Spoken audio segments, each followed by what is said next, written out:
And we are back. Yes, of course, we are back once again. No New York Knicks yet again. The first time in a while. First time in over a month. They've had 2 days off. Unfortunately, or maybe fortunately for us because we get more content out of it, they will be up for a back-to-back starting tomorrow. And then, of course, the day after, going into Sacramento, then going over to Golden State. But we are not here to cover the Knicks today because today we have a glorious rematch between two teams who seemingly really do not like each other. So, of course, it's gonna be an extremely good matchup against two title contending teams. Let's go ahead and start the show.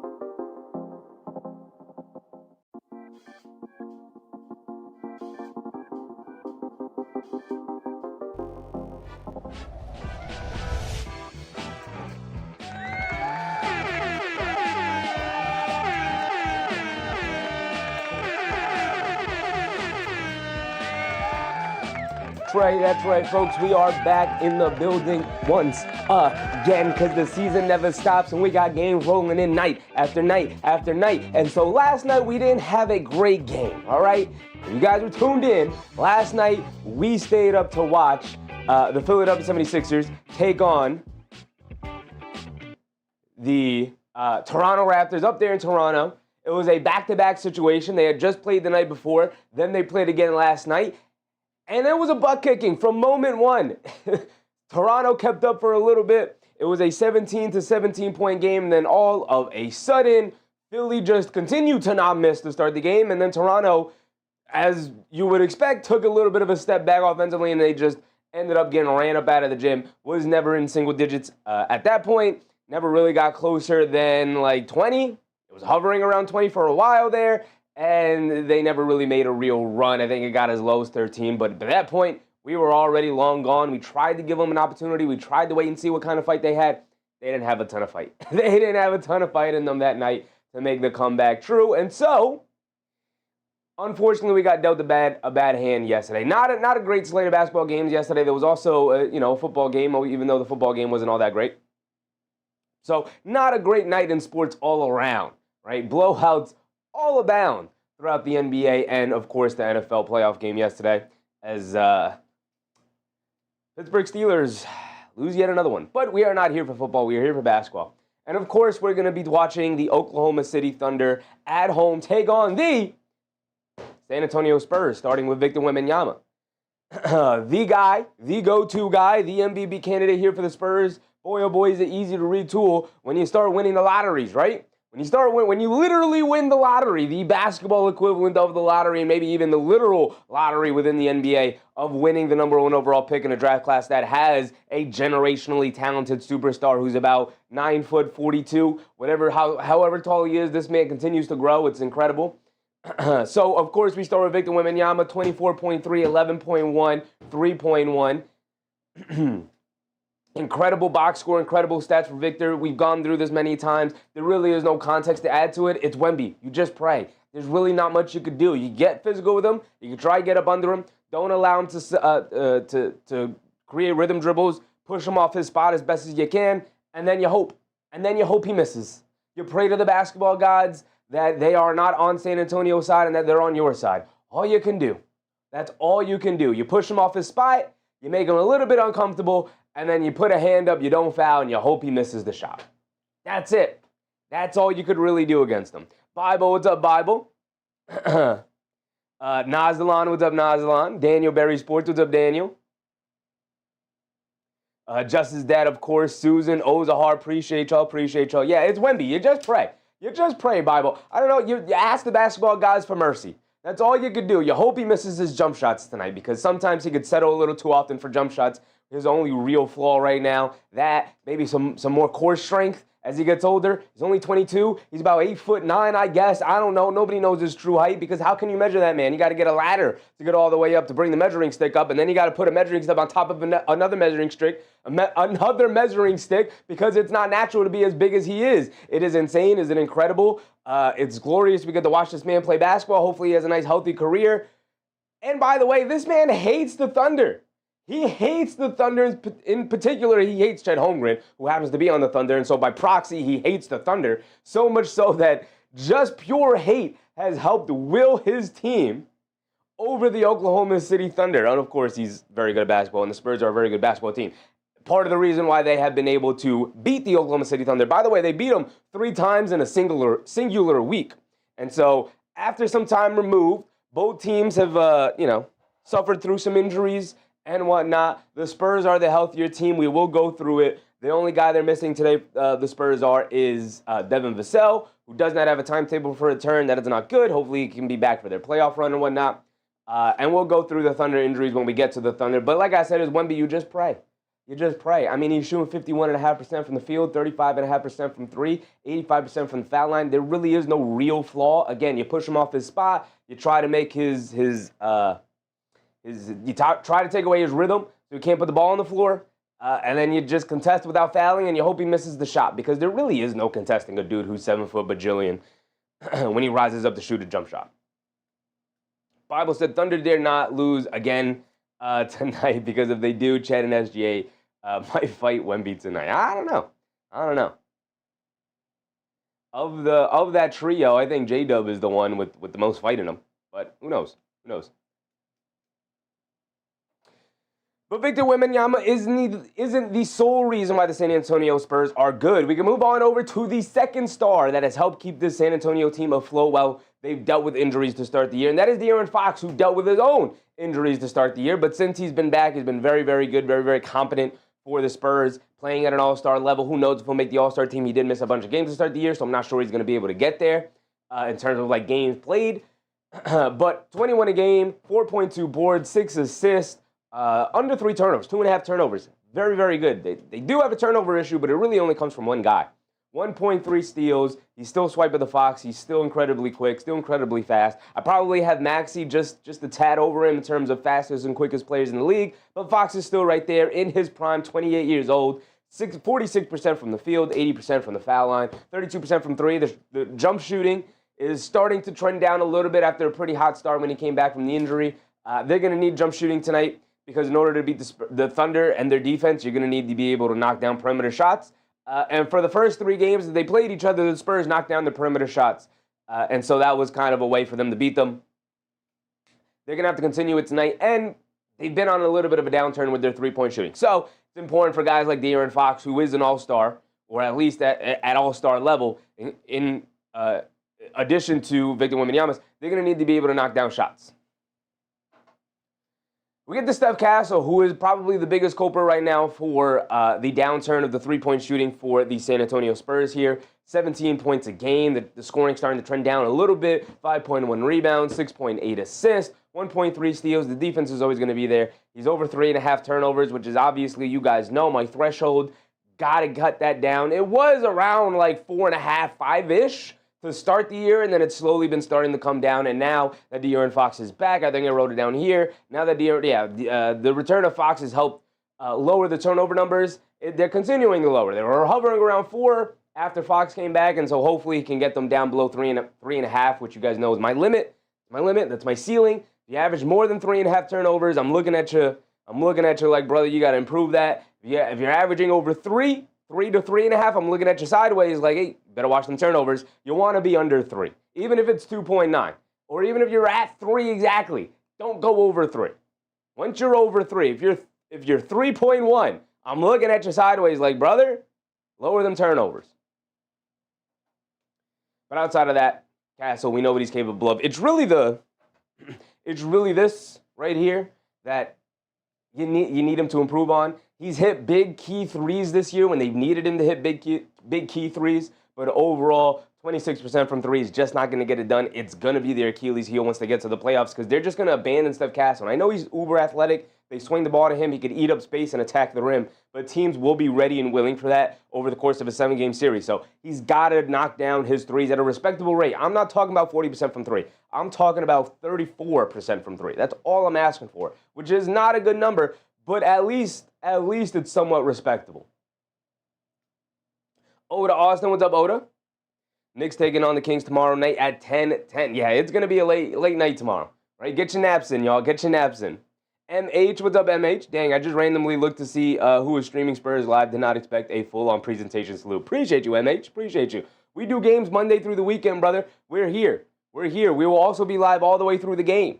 Expect presentations all the way through, brother. This is what the in-game will look like, right? We'll have the game cast up. We'll have who's on the court up. We got the scoreboard going. Player graphics will stay live, brother. Bible said Rockets stand a chance playing good against Spurs also. Yeah, I mean, they're in a bit of a downturn, but a lot of teams are in a bit of a downturn right now. Middle of the year, it happens, right? Devin Vassell is out with an injury. No timetable for return last I looked. So not great, not great. Again, hopefully he'll be back for the playoff run. Hopefully he'll be back a lot before that. But they need him. They need his perimeter shooting desperately. Thankfully, a guy we'll talk about in a second here, Keldon Johnson has picked up the slack with his perimeter shooting, but he was on a little bit of a downturn with his perimeter shooting, but still hovering around 40, which is very good. Again, the three-point shooting will become an issue because Fox can be an inconsistent perimeter shooter. We already went over Castle, who's an inconsistent three-point shooter. You don't necessarily want Wemby having to be the guy stretching the court for you. You want other guys stretching the court for Wemby in terms of taking threes, and so you desperately need Devin Vassell. He's an integral part of what makes this offense very dangerous. MH should take this like well earned. Appreciate you, MH. Appreciate you. We get to Jeremy Sohan. Jeremy Sohan has been a topic of discussion here in Knicks Nation over the course of the Knicks fandoms. If you guys don't know, I'm a Knicks fan. But Jeremy Sohan has been a topic of discussion because it seems like he might be on the trading block. He just does not seem to be a part of the future for the San Antonio Spurs. 4.7 points, 3 boards, 1.2 assists. A far cry from what his usual averages have been so throughout his career. 48% from the field, 27% from three. It's just not adding up for Jeremy Sohan. He just does not seem to have a spot on this team right now. The defense is not at an elite enough. His defense is not at an elite enough level in order for them to justify playing him because of how bad his offense has been, right? Like, if you are going to be an all-defense, no-offense type of player, which Jeremy Sohan, at this point in his career, very much is, only 22 years old. He's got a lot of time to improve on that, but that's where Jeremy Sohan is right now, and this team is looking to compete for a championship right now. So you got to have players out there who can play both sides of the ball, or, like I was saying, if you're only going to play one side of the ball, you have to be elite at that. You have to be elite at something. And Jeremy Sohan's just a solid defender. He's usually not turning the game around with his defense. He's good, but not good enough in order to garner rotational minutes on a championship contending team, which boggles my mind as to why Knicks fans want to trade for Jeremy Sohan.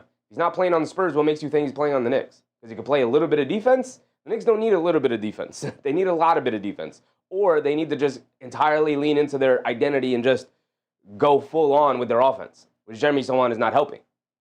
Now, maybe it's just a bad fit, and a new change of scenery might change his career around, but we'll see.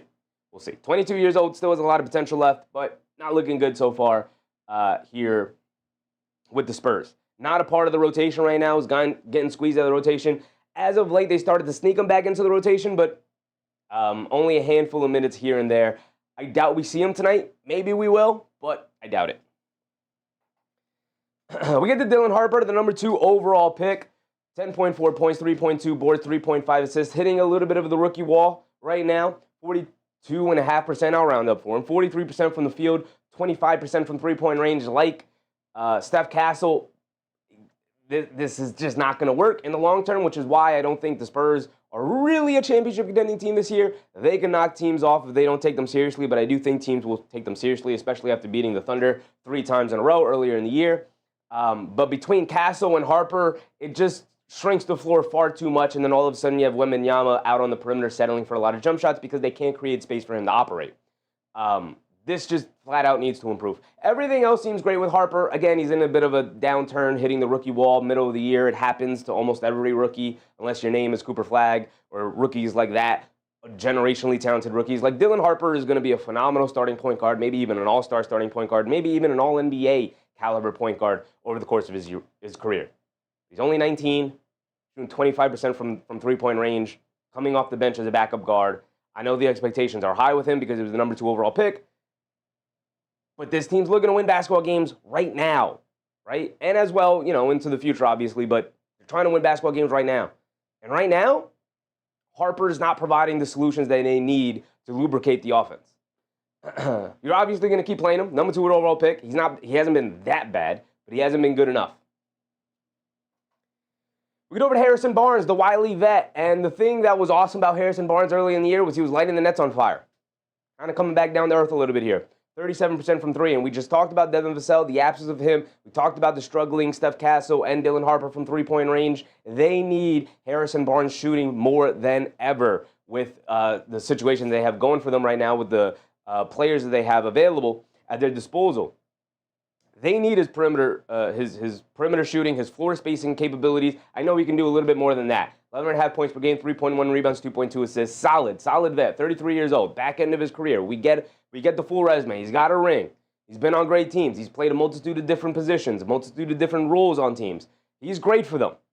They need him to take a little bit of a step up here, and I know it's difficult to ask at this point in a guy's career to just like, hey, we need to do a little bit more. But they need him to do a little bit more with the way Castle is playing right now, with the way Harper is playing right now. They also need Harper and Castle to do a little bit more. But with Devin Vassell out, the guy who needs to step up from the perimeter is Harrison Barnes. And he's actually going the other way on a little bit of a downturn, struggling with his shooting right now. I mean, 37.5% is still very good. Not great, but it's still very good. Everybody knows what he's capable of. He's getting ran off the line. He's getting closed out to a lot harder. But, you know, like I said, without Vassell, they need their three-point shooters to take a step up. Keldon Johnson, 13.7 points per game, 6.4 rebounds, 1.3 assists. He is sneakily, if people aren't paying attention, entering his name to the Sixth Man of the Year race. My goodness, is Keldon Johnson on an absolute heater. Nothing more evident of that than the three-point shooting. He hasn't been a huge three-point shooter throughout his career. He's been a solid one. He is shooting 42.4% from three-point range. He started off the year very slow. It was hovering around 30-ish, 32, 33%. It wasn't great. Like one out of every three threes were going down. Right now, 42.4% is incredible. He's on fire. He's laying the nets on fire. He's in fuego. My goodness, Keldon Johnson has been spectacular. He's been one of the guys keeping the Spurs perimeter play heads above water, with Fox taking a little bit of a downturn. Not much, but a little bit of a downturn. Castle struggling, Harper struggling. Keldon Johnson is coming into the games.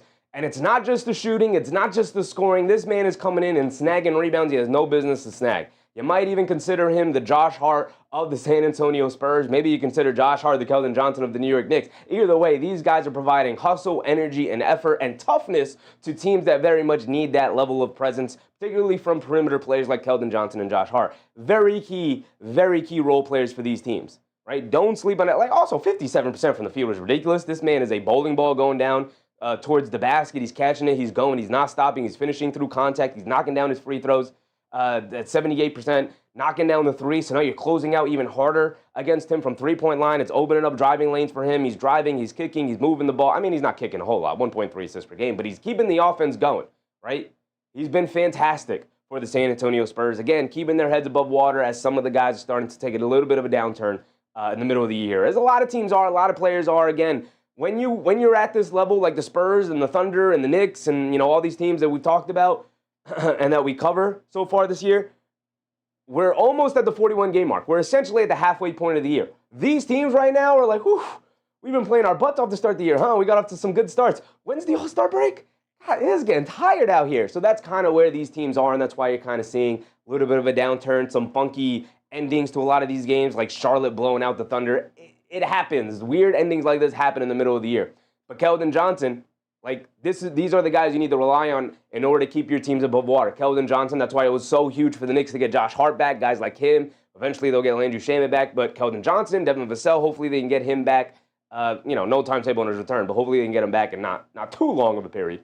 Because they need guys like that, guys who play with veracity and energy, can knock down, can be versatile players, and can keep the team's head above water until everybody else kind of wakes out of whatever morass they slide into. Papa said, Keldon Johnson, go Spurs, go. He is amazing with rebounds. He is 6.4 rebounds for a guy his position, his size, 6'5", is damn good. Damn good. Then we get over to Luke Kornet. Luke Kornet, one of the most underrated acquisitions this offseason. Absolutely love Luke Kornet.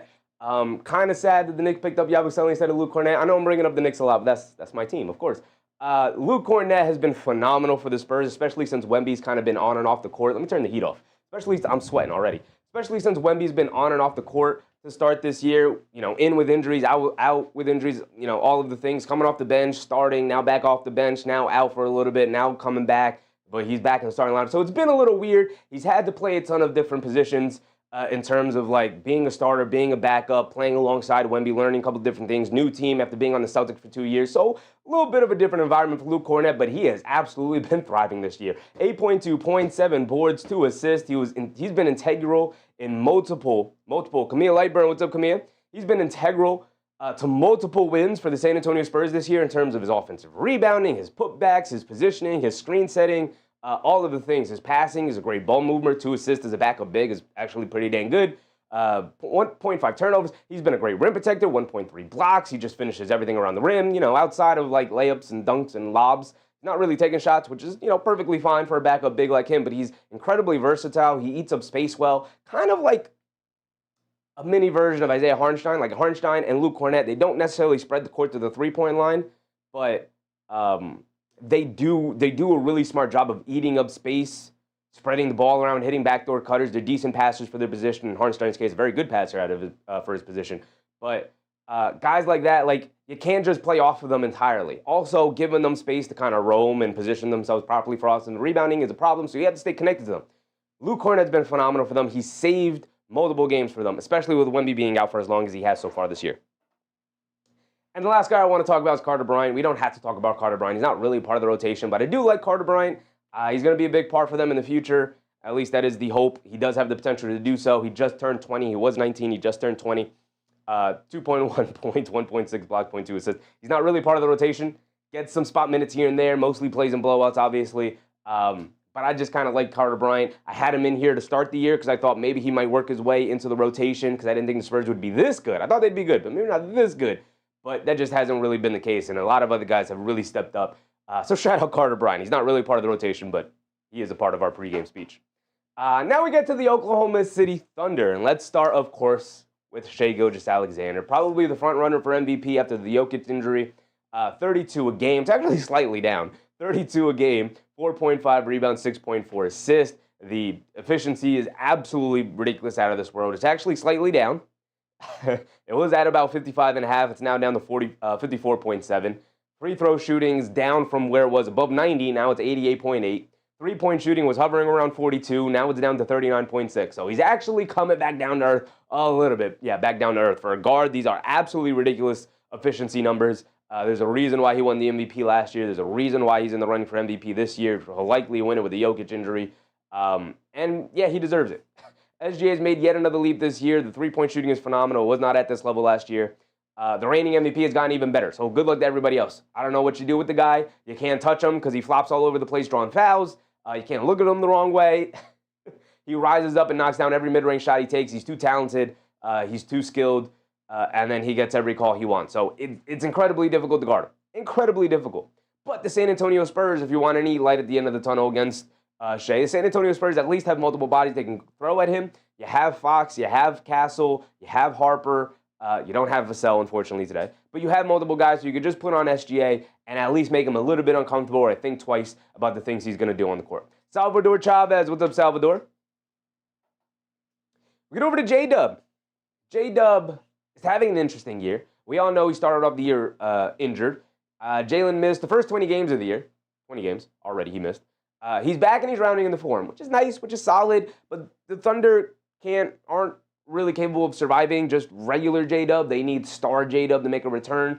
17.5 points per game, 5.1 boards, 5.7 assists, 2 turnovers, 1.4 steals. Like, the counting stats look fine. They look great. Outside of the scoring, he should be scoring a little bit more.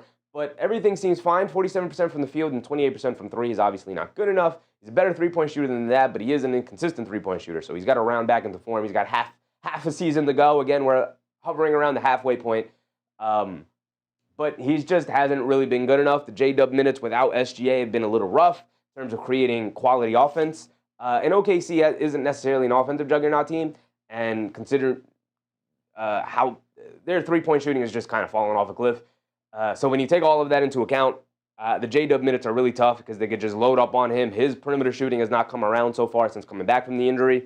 And with everybody else missing threes, they're just kind of loading up the paint on the Thunder. And it's led to some really bizarre losses for them.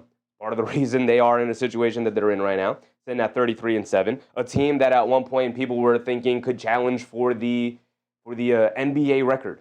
And by the way, to get to the NBA record, they can only lose one more game. They lose two, The best they could do is tie the record. They lose 3. The best they could do is tie the Bulls record at 72-10. Outside of that, I guess they could lose 12 games. They have 5 more games to play around with in the second half of the year here. The issue is that at one point they were 6-6 over the 12-game span, right? And 3 of those losses came from the Spurs, obviously. But starting to get back to Oklahoma City basketball. They're on a mini 3-game winning streak here. But, of course, against their nemesis, the Spurs today, it's going to be tough to continue that going. Susan, what's up, Susan? Crandon, what's up, Crandon? Game hasn't even started yet, and SG has already been fouled. We get to Chet Holmgren, who arguably, maybe not even so arguable, has been the second best player this season for the Oklahoma City Thunder. 18.1 points, 8.3 rebounds, 1.6 assists, 1.8 blocks. He's been phenomenal defensively. He should make an All-NBA team this year. All-NBA defensive team, for sure. Maybe All-NBA team, we'll see. 57% from the field, 37% from 3. This is the big number for Chet Holmgren, like so many other players in the league. Got to be able to spread that court, especially if you're going to take threes. Like, if you're not going to take threes, fine. Find other ways to be impactful on the offensive end. But if you are going to take threes, you got to shoot them at a respectable level. 37% is damn good for Chet Holmgren. Fantastic. It's a great number for him. Obviously, you want him hovering around 40 because that means he was a great three-point shooter, but he doesn't take a ton of them. Medium amount of volume from three-point range for Chet Holmgren. So the fact that he's knocking him down at a 37% clip is very good. That's in addition to him doing all the other things and playing fantastic defense this year. So he's been very good for them. Obviously, he's dealt with injury throughout his career. So the fact that he is healthy and doing what he's doing and helping keeping this team at the level that they're playing at, with J-Dub missing the first 20 games of the year, has been phenomenal. It's been phenomenal. You'll never guess who. What's up, you'll never guess who? When does the game start? The game starts in about 8 minutes. About 8 minutes. Usually 10 minutes after the advertised start time. So if they're saying it's an 8 p.m. game, tip-off will be about 10 minutes after that. It's going to be around 8:10. And right now it's 8:02. So. Raph Torres, what's up, Raph? Drizzo, what's up, Drizzo? I think the Thunder win by 35 tonight. I do have a feeling that the Thunder are going to come out and want to put a statement against the Spurs here tonight because they lost 3 in a week to the Spurs. So. Lou Dort is out with an injury tonight, so we will not see the football player turned basketball player take the court tonight. That is a good sign for the San Antonio Spurs, or maybe it's not, because he has been struggling with his shot this year. He's under 40% from the field, which is horrendous, and he's 32% from 3, which is very much not good. But the defense is always there, the physicality is always there, so the fact that he is not playing tonight, I would probably say is a good sign. It's also one less body that the Thunder that the Spurs are not going to have to worry about in terms of guarding. So no Lou Dort tonight. Drizzo said so hard to beat a team 4 times without losing, especially defending champ. Yeah, which is why we could say that about 3 games. Absolutely, 3 games in a 1-week span against the defending champs. So I'm kind of just throwing it all out the window. I do have a feeling that the Thunder really want this one, really desperately want this one. You don't want to get swept by the Spurs and give them confidence going into the playoffs. But, not that you put a ton of stock into that once the playoffs come around. But you'll never guess who said, who are you personally rooting for? Probably the Spurs. Probably the Spurs. I don't really have a dog in this fight. I don't particularly root for either one of these teams, but probably the Spurs, mostly because the Thunder won a championship. And they're sitting at the top of the mountain. And, not being a Thunder fan, I'm hoping my team can reach the top of the mountain, so of course I'm rooting for any team to pull them off that mountain so that the Knicks can get there. Bible said, 3 of the people doing this live, Chef, you got more viewers right now. We appreciate you, Bob. Appreciate you. We just out here having fun. Rafael Torres, what's up, Raph? I believe the Thunder's winning tonight. We'll see. We'll see. We get to Hartenstein, who's also out with injury tonight. No Isaiah Hartenstein. I don't have anything nice to say about him. He's a traitor. He's a Benedict Arnold. I hate him forever. He's not good here on my channel. You'll never catch me saying anything nice about him. Unless I'm doing so, I'll be doing it begrudgingly. But thankfully, I don't have to do that because I don't like him. I don't like him. Keep him away from my channel. Keep him away from me. I got nothing nice to say about this man. Not a single thing. Not one nice thing to say. Anthony G&T, what's up, Anthony? Susan, what's up, Susan? We get to Alex Caruso. Alex Caruso's shooting has just fallen off a cliff. He's shooting it at about 30% from 3. I'll round up for him. 31%. Not that is any much better percentage there. 43% from the field. I have a sneaky suspicion that Alex Caruso is just pacing himself through the regular season, I guess we could say. He's not going 100% right now, nor do I think he should. He's 31 years old. He's got a ton of mileage on him. He's got 2 rings. We know what he's capable of come playoff time. But, man, he has to knock down some threes. He's got to knock down some threes. He had a game where we watched earlier in the year. He was 0 for 8 or 0 for 9 from three-point range before he finally hit one. You just a little bit more consistency from here. But I have a sneaky suspicion he's probably saving himself, pacing himself until he gets to the playoffs. He's a little bit older, so sometimes you do that. It's just not been a great year for Alex Caruso, and they definitely need him. But I'm not worried about the fact that I do think he'll show up come playoff time. Anthony GNT said, but he did do a good job while a Knick. Yeah, while he was a Knick, until he became a Benedict Arnold and a traitor and left us for nothing, left us holding the bag. Like, all right, get out of here. I hate Isaiah Hartenstein with my whole soul. Every ounce of it. I despise Isaiah Hartenstein. It's like 20% a joke, 80% real. We got the case on Wallace. 7.3 points, 3.1 rebounds, 2.1 assists. You would have thought earlier in the year maybe he could have made a run for 6th man of the year with the way he started the year, but he has since come back down to earth heavily. 41% from the field, 77% from the free throw line, 34.5% from three-point range is okay, but not great. Like, this is respectable range, but they need you to be a little bit better than respectable. I did write down here that it's crazy that OKC found the understudy to an aging Alex Caruso, and I still think that's crazy. He's a phenomenal perimeter defender. He averages 2.1 steals a game. The only thing really holding him back on defense is his size at 6'3". There are just certain matchups he has no chance against, really. But he's great at positioning. He has great hands, comes up with steals, turns defense into offense, can set the tone defensively for his team. He's a great point of attack defender. But on offense, they need you to either be a better shooter from the field, or they need you to improve your three-point shooting. It's got to be one of these two areas, if not both of them. Rav said, I can't believe Sacramento Kings beat the Lakers. The Kings got some good players who can get hot and they can beat you. And the Lakers, I think, are a bit overrated. I don't think the Lakers are all that good so far, based off of what I've seen. Onyema, what's up, Onyema? Good morning. Good morning to you, brother. This is late night for me. We are getting ready for the tip-off. Oh, we're coming out onto the court already. All right, that was quick. All right, so let's run through this. We only have a couple of guys left anyway, and they're end-of-the-bench guys for the Thunder here. We got Aaron Wiggins, who is the perfect 7th/8th/maybe 9th man in the NBA. The man who saved basketball. He can come in and save basketball. He can come in and save a game for the team. 39% from 3, 45% from the field. Can do a little bit of everything offensively. A mini 3-level scorer. He's not great at everything, but he's a jack of all trades out on offense. He can hold his own defensively as well on this team. 10.4 points, 3 boards, 1.7 assists. He's just solid. He's just super solid. Does a little bit of everything for them. A.J. Mitchell is the last guy we're going to talk about here. A.J. Mitchell has been the surprise of the season for the Oklahoma City Thunder. He, at the start of the year, we thought was going to be in the running for 6th man of the year, and maybe he still is. He probably still is. His name will definitely come up this year. 14.2 points per game, 3.4 boards, 3.6 assists. If you think Aaron Wiggins is the epitome of a do-it-all backup guard/wing, A.J. Mitchell at 6'5", is the prototypical backup do-it-all wing. He can come in and give you buckets. He can come in and give you playmaking. He can come in and give you tenacity and defense. 48% from the field, 34.5% from three-point range. His respectable range is solid enough field goal percentage.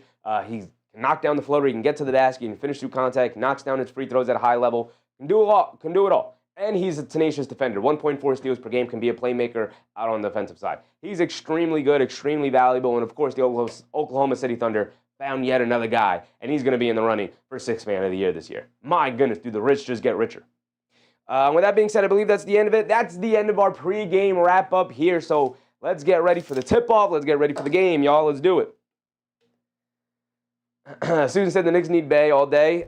Yeah, I just don't think they're going to have enough pieces to go out and actually trade for him. Larry Adams, up, Larry? Bible said if they kept Bay, oh boy. Ooh, is Bay traded? What happened with Bay? Bible said I love AJ. He really, he is really good, and he reminds me of Rondo. Rondo's an interesting comparison. That's an interesting one.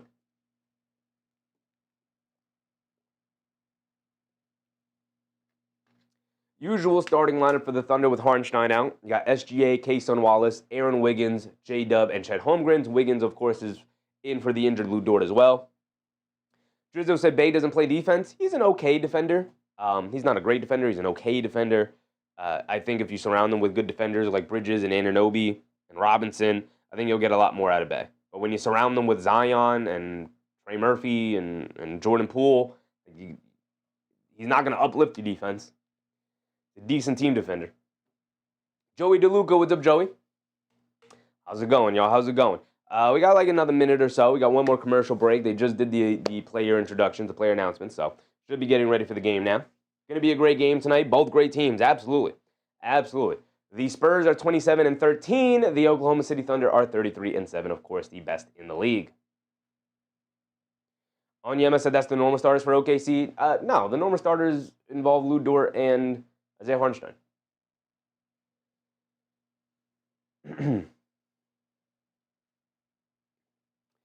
ESPN's matchup predictor is giving OKC the heavy favorite here tonight.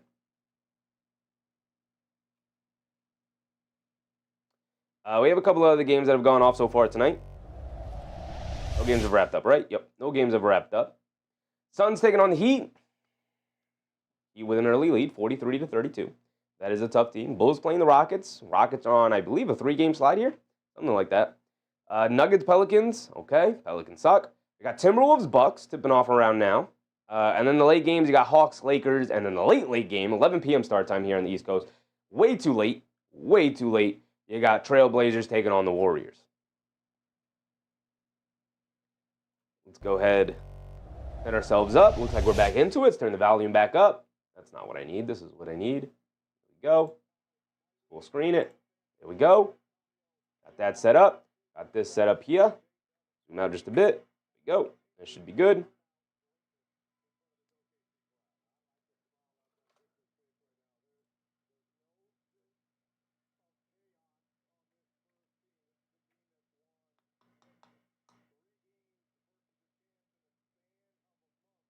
Let's do it.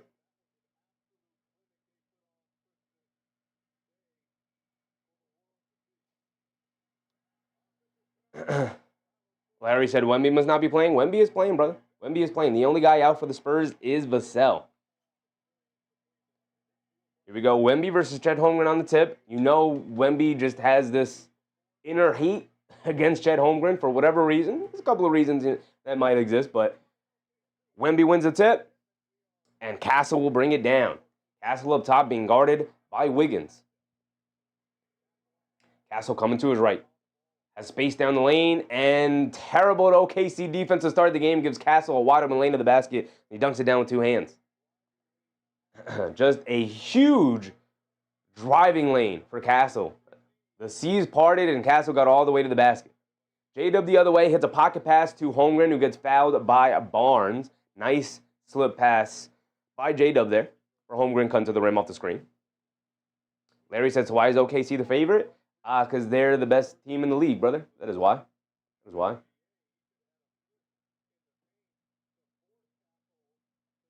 Bible said his last name is Youngblood. Okay, Chris. Yeah, his last name's Youngblood. Chris Youngblood. We know about Chris Youngblood here. We covered the OKC preseason game in which nobody played, and so we got to watch a lot of Chris Youngblood. And man can knock it down from three for sure. Ernest Tolday. What's up, Ernest?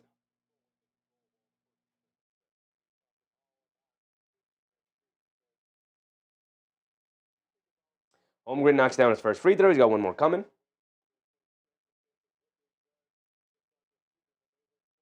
Chet Holmgren starts the game 2 for 2 from the foul line. Castle will bring it down. Champagnie got the start, by the way. Champagnie in for the injured Vassell. Castle coming to his right, crosses over to his left off the Wemby screen. They spray it out to Champagnie, who pump fakes, jab steps. Now gets it over to Wemby. Wemby in the high post being guarded by Holmgren. He faces up. Straight away, jab step, coming to his left, bullies his way into the paint, and throws it down with the left hand. He's just too tall for Chet Holmgren, and I love to see Wemby utilize that height, size, and strength that he's got in his lower base. J-Dub, hesitation, step back, baseline, fall away jumper. Good defense. He can't get the shot to go. Wemby with the rebound, bringing it down and directing traffic. Wemby crosses over to his right, down the lane, kicks it out in the corner. Barnes, wide open three. In and out, can't get it to go. Battle for the loose ball rebound. Wemby picks it up, draws the foul. He's going to go to the foul line for 2. And the Spurs they see Oklahoma City as the jerseys across from them, and they smell blood in the water, man. They are like, nah, no way are we losing today.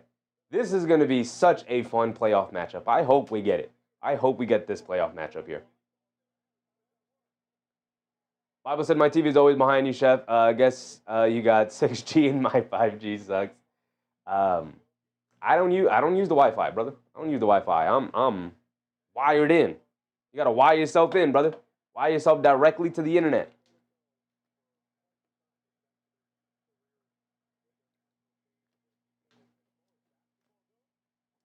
Wemby splits the free throws, missed the first, but makes the second.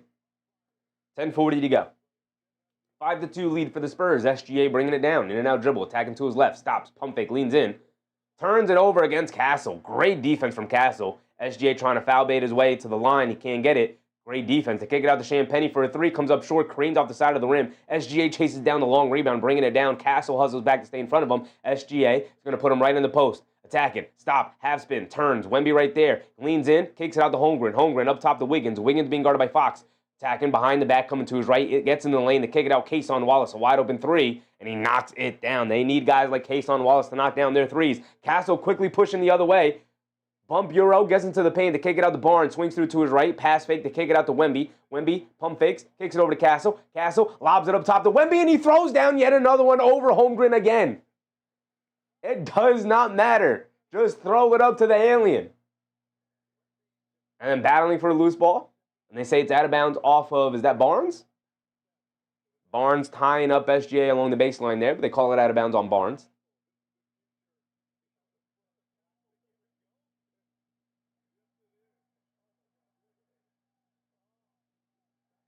SGA up top. Being guarded by Castle. Dancing with it. Now he has him in the high post. Stops. Fall away midi. Can't get it to go. He's looking for a foul. He doesn't get it. Great defense from Steph Castle yet again. SGA's just got to hoop. Got to stop trying to foul bait there, brother. You're too talented for that. Wemby gets it over to Champagnie, now over to Castle. Castle on the right wing. He's just going to look to attack. Stop, crosses over, pump fake, kicks it out to Fox. Fox, no hesitation from 3, can't get it to go. Spurs 3-point woes continue here tonight. And now here comes Wiggins. Wiggins bringing it down. Has it on the right wing. Dancing with it. Up top to Holmgren. Holmgren being guarded by Wemby. Crosses over to his right. Spins back to his left. Mid-range. Pump fake. Tries to step through. He's got nowhere to go. Kicks it out to Wiggins. Wiggins coming to his right off a double screen. Driving it down. Hesitation move all the way to the basket. Leaves it off for J-Dub, and J-Dub gets the easy finger roll layup. Great cut from J-Dub. Bad defense from the Spurs, but great offense from the Thunder. Fox has it up top, being guarded by Wallace. Fox, quick crossover to his left. Behind the back, gets it over to Barnes. Barnes back to Fox. Now over to Wemby. Wemby coming to his left. Pulls it out, and they call a moving screen on Fox. 8:45 to go. My timer's a bit behind. Forgot to press it. I said Wemby taken to Holmgren. He really don't like him. No, he does not, man. No, he does not. We're tied at 7 here with 8:40 to go. Wiggins has it on the right wing. Dancing with it. Up top. Over to J-Dub. J-Dub coming to his left. Driving it down to the paint. Another finger roll layup. Gets swatted out of there by Wemby. But they call a goaltend. They say it was over the rim. 2 points for the Thunder and ball to the Spurs. See the replay on it? I don't know. It looks clean to me. That looks clean to me. With no argument from Wemby here. Castle bringing it down. Get over to Barnes. Barnes being guarded by Holmgren. Get over to Wemby. Wemby high post. Being guarded by Wiggins. They're trying to eat up his airspace, not allowing him to put it on the floor. Stops, turns, spins off of him to the basket, goes up. A lot of contact, can't get it to go. Battle for the rebound. And good box out and rebound from Wiggins. And now here comes SGA. Up top being picked up by Castle. SGA attacking to his left. Bump, fall away midi. Can't get it to go. More good defense from Castle. That's a shot SGA knocks down 9 times out of 10. He misses it there. Castle bullying his way to the basket off glass. Can't get it to go. Great defense from Wallace. No, they call a foul on Cason Wallace. I'm not sure about that one, but it's going to send Steph Castle to the foul line for 2. Let's see the replay on it. Does he bring his arms down at all? Looked like good verticality to me. He does bring the arms down. That is a foul on Wallace. So 2 free throws for Castle. That's now 2 fouls for Cason Wallace. 7:55 to go. Bible said the game not going past 10 either. Always a 6-point Watching these two teams go at it, it's always close. Cornet's coming in for Wemby here early in the game.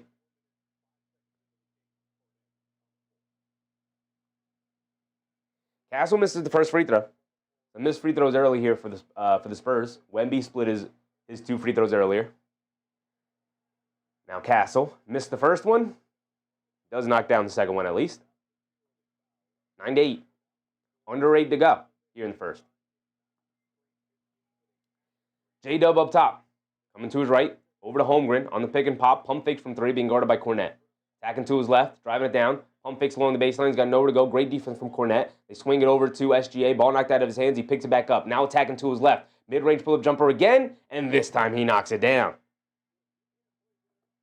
Now here comes Castle. Castle has it up top. Castle coming to his left off a double screen. Castle maneuvering, kicks it out. Champagny, no hesitation, 3 out of the right corner. Can't get it to go. Cornet, the offensive rebound, to kick it over to Fox. Now out to Castle. Castle settles for the 3, and he knocks it down, and they need Castle to knock down the perimeter shot. Knocks one down there. 7 minutes to go.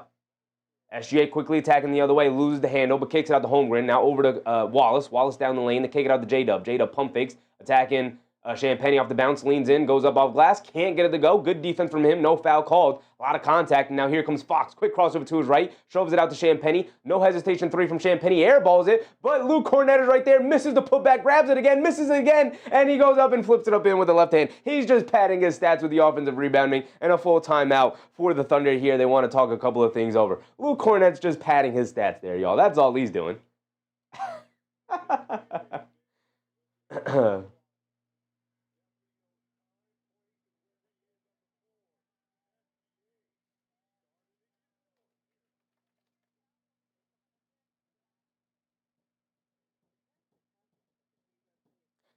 So it's a 2-point game, 13-11. We're approaching the halfway point here, 6:40 to go in this first quarter. It's been a back-and-forth affair already. Champagny 0 for 3. They need somebody to knock down threes consistently tonight. It's got to be Champagny. It's got to be Barnes. It's got to be Keldon Johnson with the way he's been shooting it recently. Rizzo said, Luke Angel, Reese Cornet. Crazy comment. Yeah, he's just padding his stats there, man. He's just chucking it up there, grabbing more offensive rebounds. He said, I got Case on Wallace on me. Yeah, let me just put it up on the rim a couple times, grab some offensive rebounds, pad my stats a little bit. Now that Wemby's back, I don't play as many minutes. So let me pad my stats a little bit, grab some more offensive rebounds than normal. But look, man, it ended up in 2 points. And I'm always down for padding stats. I'm always down for a guy in the fourth quarter said, you know what? Let me get my 20 tonight before I come out in a blowout. So I'm always down for the pad stats.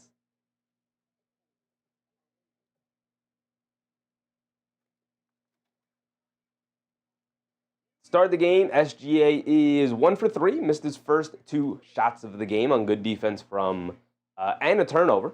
So he's 0 for 2 with the turnover. SGA averages, I believe, under 2 or just about 2 turnovers on the year, hovering around 2 all season long, which is extremely low for a high-usage guard. He's very good at not turning the ball over, and the Spurs do a really good job of forcing guards into turnovers. So SGA has already picked up 1 turnover, and he missed his first 2 shots. He made his last one, obviously.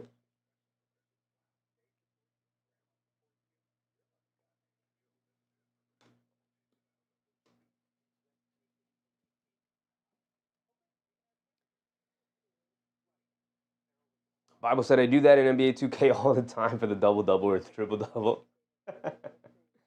Susan said, new clickbait, John Moran is coming to the Knicks. Yeah, I saw that. As reported, apparently, by Draymond Green, even though he said, I don't have any sources on this and know nothing about it.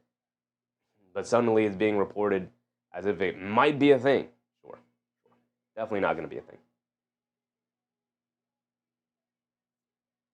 The Knicks, I highly doubt, will make a large-scale move this year. I don't know if any real contenders are going to make a large-scale move. I know the Pistons have an opportunity to. I mean, if they really wanted to, they could absolutely go and make a huge trade for a guy like Lauri Markkanen or who else is out there they've been linked to? Michael Porter Jr. They could absolutely go out there and make a huge trade for a guy like that and really look to improve their team. But obviously, they'd have to move away from their identity a little bit because they'd have to trade off some of the young guys. But you want to win a championship. You might have to do that. Might have to. Students said Draymond Green lately can't keep the Knicks out of his mouth. I mean, it's New York. New York. Trying to make sure his podcast gets views. Keith Haynes with the subscription. Appreciate you, Keith. Appreciate you, man. Hope you're having a good time tonight. Chi-Chi, what's up, Chi-Chi? Said, remind me again why the Knicks got rid of Cornette, because that was like 8 years ago and he wasn't good at that point, brother. That's why. Made sense. Made sense at the time. Caruso was in. They get it over to Aaron Wiggins, curling off the screen, fires it up, and gets the three to go down. Here we go, approaching the halfway point. OKC back up by 1. Castle has it up top, being guarded by Caruso. Castle coming to his right, off a screen from Barnes. Castle steps back and throws it right into the hands of Caruso. Caruso's going to go all the way. And great block and hustle by Harrison Barnes to knock the ball loose. Caruso way too lackadaisical with it. Harper on the right wing attacking. They kick it in the corner. Barnes fires up a three. Too strong, can't get that one to go. Jalen Williams, big man J. Will, snags that rebound. I'll differentiate them with J. Will and J. Dub. SGA has it up top, dancing with it, coming to his left off the screen, snaking it around, takes it out. Jalen Williams, a straightaway three, can't get it to go. Skying for a rebound is Keldon Johnson, but knocked out of his hands by Aaron Wiggins. Great hustle from him.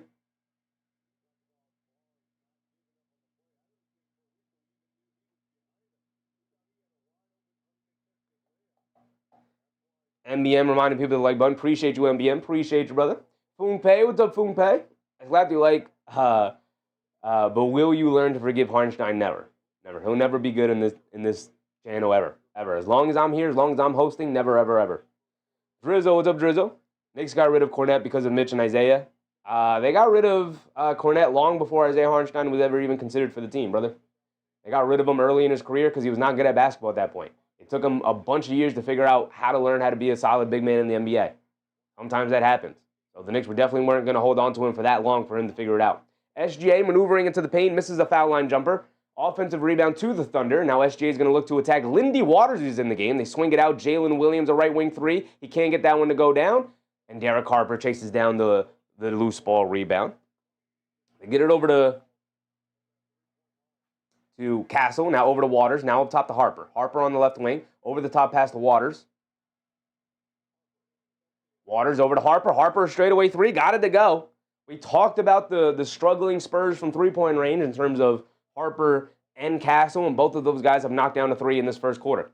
SGA snaking it off the screen, gets it over to J. Will. J. Will up top, picks up his handle. He's got nowhere to go, looking for a handoff target. They get it over to Aaron Wiggins. Aaron Wiggins leaves it off for J. Will down the lane. Great contest from Harper, but it does not matter. Good, strong finish from J. Will off the roll. Nice pass from Aaron Wiggins. And on the right wing, Lindy Waters gets it over to Cornette up top. Cornette directing traffic, hands it off to Keldon Johnson. Curling to his right, down the lane, throws up the lob to Cornette, catches, goes up, and gets fouled. Gets fouled by A.J. Mitchell. He's going to go to the foul line for 2 free throws with 4:26 to go.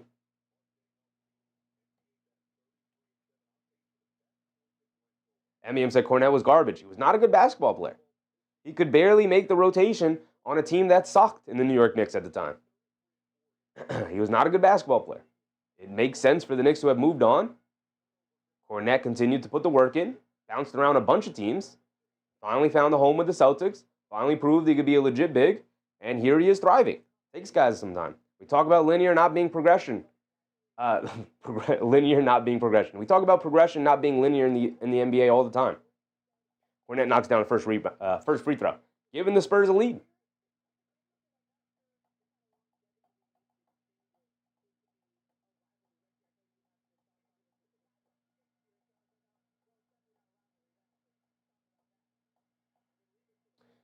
Cornette knocks down both free throws. 2-point lead for the Spurs. 4:26 to go. Caruso bringing it down. Being guarded by Johnson. Caruso dancing with it to get over to SGA. Being guarded by Fox. Swings through to his right, crossing over to his left. Steps back. Fall-away jumper in the paint. Got it to go for SGA. He can get Castle off of him. And it's very easy to because Castle's not in the game right now. Cornette up top. Hands it off to Johnson. Johnson attacking to his right down the lane. The bowling ball gets to the basket, gets the layup to go through the contact of Jalen Williams. No foul called. And now here comes A.J. Mitchell pushing the other way. Has it on the left wing, attacking to his right, loses the handle, and it goes out of bounds Ball going to the Spurs.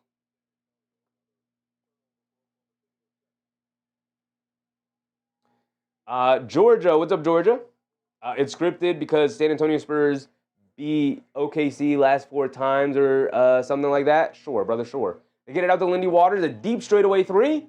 Way off on that one. Cornette, another offensive rebound. They get it out to Dylan Harper. Jab step, coming to his right, down the lane, stops, puts up the floater. Got it to go for Dylan Harper. And now here comes A.J. Mitchell coming to his left off the J. Will screen, driving it down in the lane, behind the back, kicks it out to J. Will, pump fakes, coming to his right to kick it back to Mitchell. Mitchell hesitates from 3, now attacking to his left, down the lane, flips up a floater, over Cornette, can't get it to go. Battle for the rebound. Nope, not a battle for the rebound. A.J. Mitchell just tips it up and in, out-hopped everybody. Now here comes Fox bringing it down the other way. Fox coming to his left, off a water screen, crosses over to his right, throws up a lob to Cornette, and gets the two-handed slam to go down. They are feeding Luke Cornette down in the paint. The Thunder do not have an answer for Luke Cornette right now. 24-20. Caruso swings it out to A.J. Mitchell. He fires up a right wing three, comes up short on it. Long rebound, fight for it. J. Will picks it up. They kick it over to SGA. SGA is going to look to attack to his right, down the lane, flips it up to the basket with the left hand. Got it to go. End of the foul for SGA. Is going to the foul line for one more.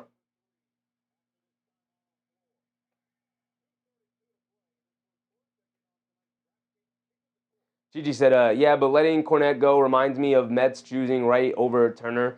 Typical New York teams. Literally not even comparable, brother. Not even comparable.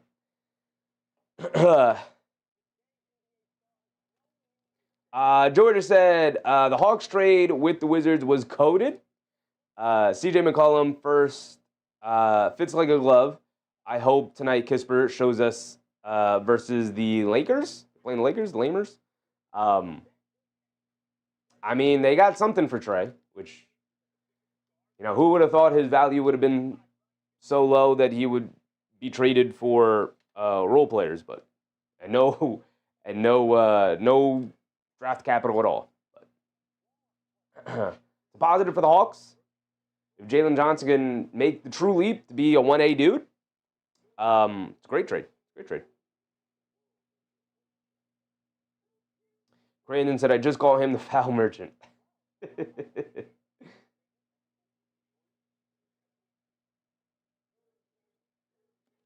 Georgia said, but that's what we needed, though, to be honest. We are almost a perfect team. Perfect team, brother, is stretching it. Perfect team is stretching it.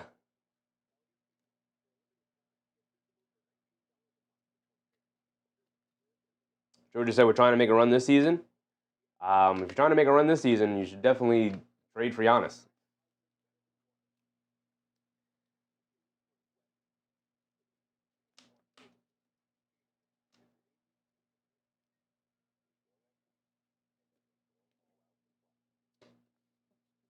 Because the Hawks, as currently constructed, are a nice team, but still going to hover around average. Giannis ain't leaving, already been confirmed. Confirmed. I've heard players say that before, brother. Welcome to the NBA.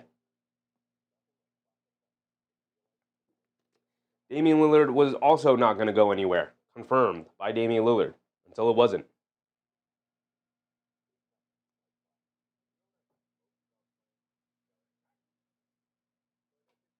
We can go around the league real quick here. 2 minutes and 30 seconds to go here in the first quarter. We'll get to see the winner of the Suns versus the Heat, although the Heat are kind of running away with it. They're up by 17 before halftime here. Big Rud, what's up, Big Rud?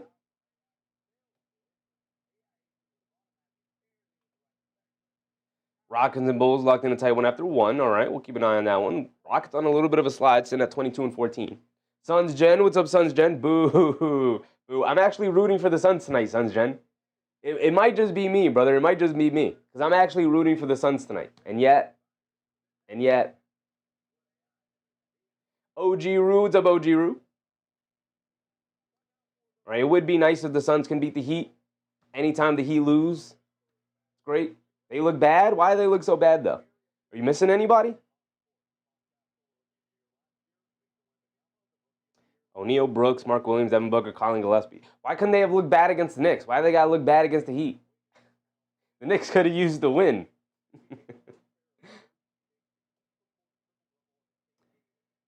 Suns Jensen said, nah, just getting embarrassed by the Heat. Are the Heat having like a hot shooting night? What's going on? Bam, 16. Powell, 12. Hero, 14. I guess they're just having a hot shooting night. Jaime Hawk is off the bench with 10, 5 for 8. All right. Here we go. We're back to our game, though. SGA knocks down his and one free throw. Lindy Waters III has it up top. They swing it over to Johnson. Spurs look like they're in a 3-2 zone. Kick it over to Johnson. He's going to settle for a left wing three. Air mails that one, but it's off of Caruso, so it'll stay with the Spurs. But 3.3 on their shot clock. Suns Jen said, they like to do that to remind us. The Suns, they like to remind you that they're just an okay team.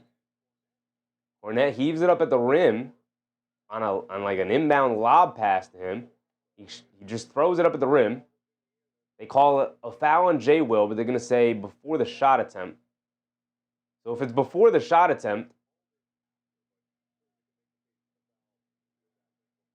it should have been a free throw if it's before the shot attempt, but they don't give him the shot attempt, so it's just side out of bounds, which doesn't make sense to me. But Johnson has it up top. They get over to Fox. Fox down low to Harper. Harper at the foul line being guarded by Caruso. Beautiful move. And then Weekly goes to the rim and gets swatted out of there by J. Will. Great defense from J. Will. A.J. Mitchell putting his head down, attacking. They kick it out to J. Will. J. Will up top. They spring it over to SGA, being guarded by Johnson. Attacking to his left, down the lane to the basket. Scoop blade with the right hand. Got it to go for SGA. And the Thunder retake a 1-point lead here. Back and forth they go. They go over to Cornette, middle of the lane. Cornette stops, turns, spins. They kick it out to Fox. Fox jab step, coming to his right. Kick it out to Harper. Swings it over to Johnson. Right corner three for Johnson. Johnson comes up short. Battle for the loose ball. And a foul on Cornette. All going to go back to the Thunder here when 1:30 to go. Wemby's going to come in for the final minute and a half. Suns Jen said they're the Suns' eternal pain.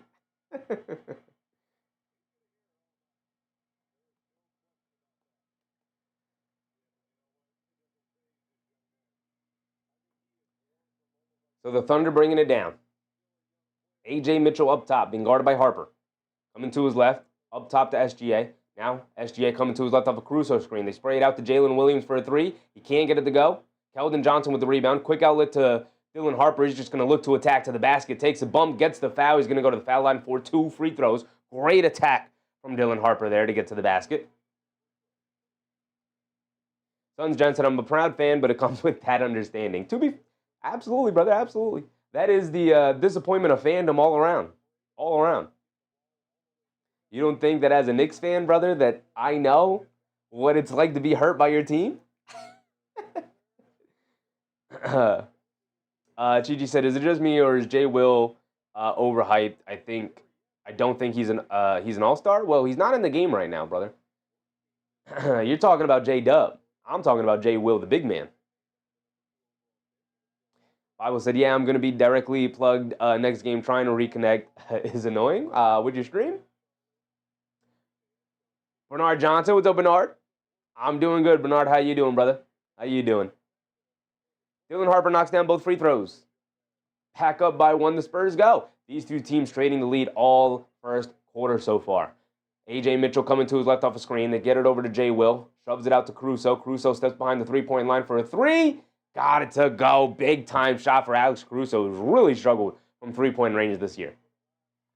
Fox bringing it down the other way. He has it up top. OKC up by 2. Fox being guarded by Caruso.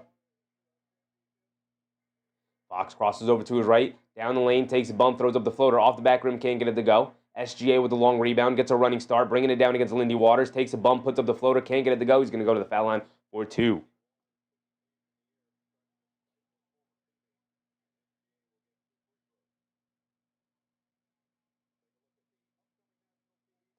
Gigi said, if the Knicks trade for Ja, is he coming off the bench? I don't think so. They're not trading for Ja, brother. They're not trading for Ja. You gotta boot up that 2K, Gigi. You gotta boot up that 2K, my brother.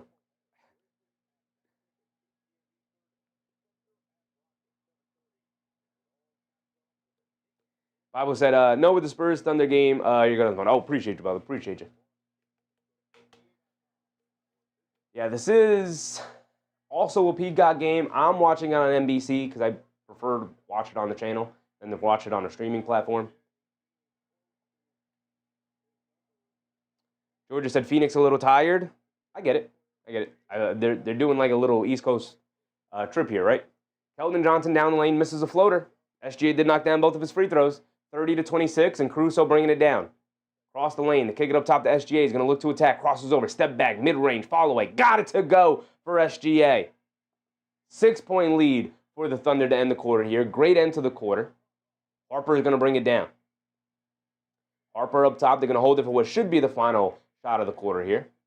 10 seconds to go. Crosses over to his left. Down the lane. They kick it up top to Johnson. Johnson's just going to put his head down. Attack. Crosses over. Great defense from A.J. Mitchell. He spins into the lane. Somehow finds a way to kick it out to Lindy Waters. Fires it up at the buzzer. Can't get it to go. It's the side of the backboard. And that is the end of the first quarter. Great defense by the Thunder to end the quarter. And that is going to wrap up 12 minutes of basketball. We got 36 more minutes to go. MBM said Nick's looking for a wing. They're looking for a good basketball player in their rotation to replace the Yabusele role. Georgia said Ja's going to get traded to the Pelicans. It feels like that. I don't know why. He's been linked to the Pelicans for a while because of the Zion connection. Like, Zion's also been linked to Memphis. They've been linked together. They played AAU together, I believe. So that's part of the reason why. But, you know, we'll see. We'll see.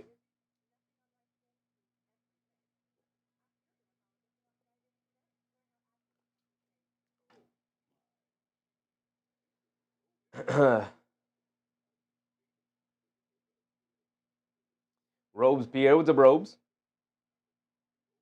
MBM said, wanted Zion on the Knicks. I'm good on that, brother. I'm good with Zion not being on the Knicks. At one point in my life, I wanted Zion on the Knicks. Desperately, I wanted Zion on the Knicks. But I think that ship has sailed.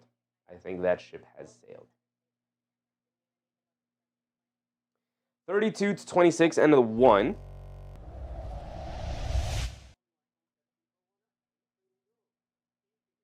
17-point lead for Miami Heat at the end of one. At the end of the first half.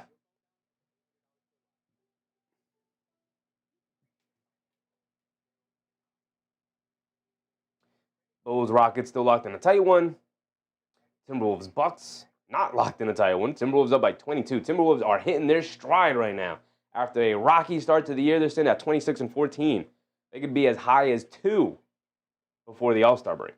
They are right there, and they are rolling. One of the hottest teams in the league. Bernard Johnson, Knicks definitely need a wing. Facts. They do. They do. They need a little bit of everything. They need a legit backup point guard if they're not going to play Kolek. They need a wing.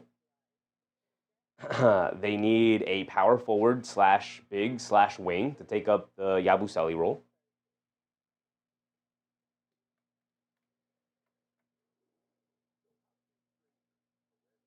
Nuggets taking on the Pelicans. This is a close game. This is likely to remain a close game with all the injuries the Denver Nuggets have dealt with. But Aaron Gordon is back in the starting lineup. No Christian Brown. Brown is back out. That sucks. But Jamal Murray is still out there. Jalen Pickett, as well as he has played, he's out there.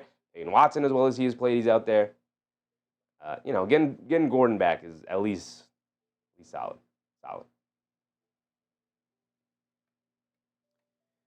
Chichi said, here's another typical Knicks move, giving 30 picks for Bridges, yet the Wizards get Trey for nothing. Gotta ask yourself why Trey was traded for nothing, brother. Gotta ask yourself. Gotta ask yourself why Atlanta was so ready and willing to move Trey Young, even if it was for a whole lot of nothing. Drew just said that ESPN format is beautiful. I've gotten used to it.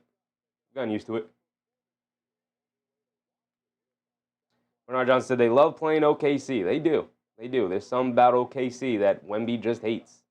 He just hates their guts. And then obviously our Spurs Thunder game. The late games we have Hawks versus Lakers and Blazers versus Warriors. Let's get back started the second quarter here. A.J. Mitchell bringing it down. Being guarded by Fox. Coming to his right. Pump fakes to get over to Holmgren. Swings it over to J-Dub. J-Dub swings through to his left, being guarded by Castle. Driving it down. Cross-court pass gets picked off by De'Aaron Fox. A bad pass. It head to Wemby. Wemby up top. Crosses over. In and out. Coming down the lane. Pump fake spins. Flips it up with the left hand over Holmgren. He sees Chet Holmgren. He says, I'm running through this man's chest. I don't care what the offense is supposed to be. I'm getting to my, spin, pivot, reverse flipping. I'm doing it time and time again. I'm going right through the chest of Chet Holmgren. They go over to A.J. Mitchell, pump fakes down the lane. They kick it out. Kason Wallace, the left corner three. Off the back rim, can't get that one to go. Fox gets a running start with the rebound. Bringing it down now, putting his head down, attacking. Bump Euro in the lane. They kick it up top of Barnes as the trailer. Pump fakes. Euro steps, gets caught in the air, kicks it out to Castle. Castle over to Wemby. Wemby being guarded by Holmgren. He smells blood in the water. He's going to look to attack. Crosses over to his right. Stops. Pump fake. Puts up the fall-away midi. Off the back rim. Can't get it to go. Good defense from Holmgren. Kason Wallace bringing it down the other way. Wallace has it on the left wing. Picked up by Wemby. Wallace up top to Isaiah Joe. They get it over to J-Dub. J-Dub coming to his left. Being guarded by Barnes. Step back. Foul line. Fall-away midi. Can't get it to go. Off the back rim. Wemby with the rebound. He'll bring it down. 4-point game. 10:40 to go. Come on, timer. Go, go, go. I thought we talked about this. Wemby down the lane. Tried to throw down a dunk. Can't get the, should have just laid it up and in. Can't get the dunk to go. Wemby's looking for a foul call.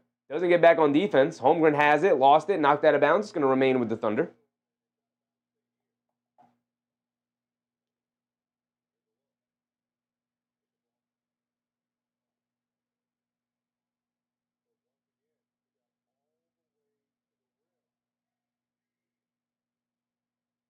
They get it into Joe. Joe in the right corner being guarded by Champagny. Up top to Holmgren being guarded by Wemby. Attacking to his left, putting his head down, attacking, gets fouled by Wembanyama. Holmgren's going to go to the foul line for two.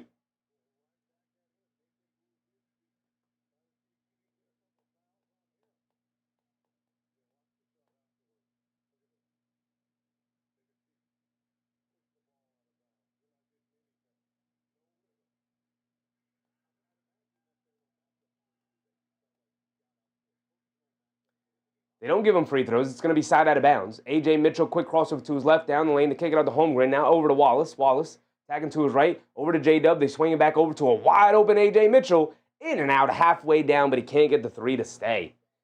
Castle hit ahead to Wemby. Wemby gets it over to Champagny. Champagny over to Castle. Jab step, attacking to his left. Bullies his way to the rim and gets blocked and fouled. And Castle saying it should be a goaltend. I don't think they're going to give it to him. Under 10 to go. Castle will go to the foul line. But is it going to be for one or two? Looking at the replay here. That is absolutely... Oof, that's close, but I do think it's a goaltend. Close.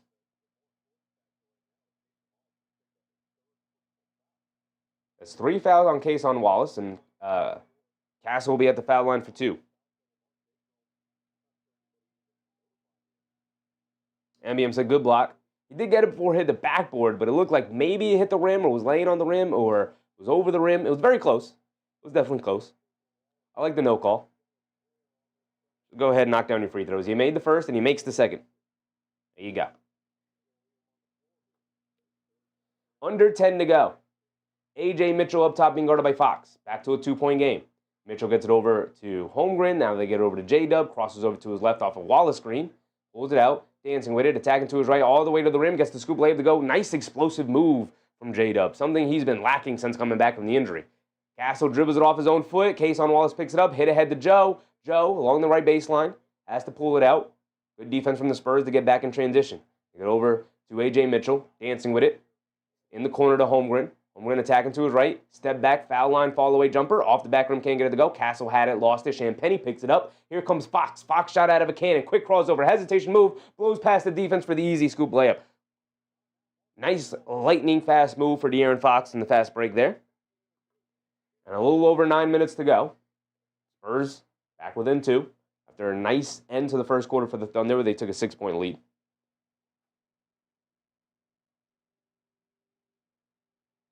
NBN Fox speed kills. Still, all these years later, he's in year 8 or 9 or something like that. I think this is year 9 for him. But yeah, even all these years later, speed still kills. His speed still kills.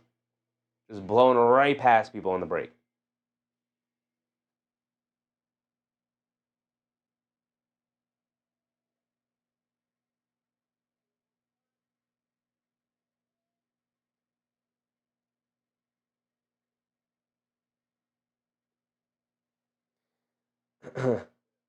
MBM said all these years, real talk. Yeah, it's been like 8 years already with De'Aaron Fox. It feels like just yesterday he entered the league.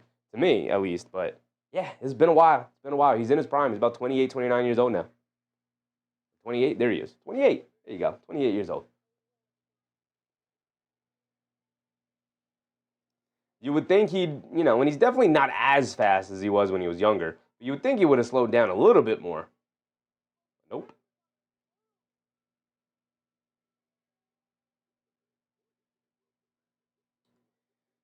Looks like the Timberwolves are just going to run away with it against the Bucks here. Giannis is playing, but the Timberwolves are just playing on a whole new level.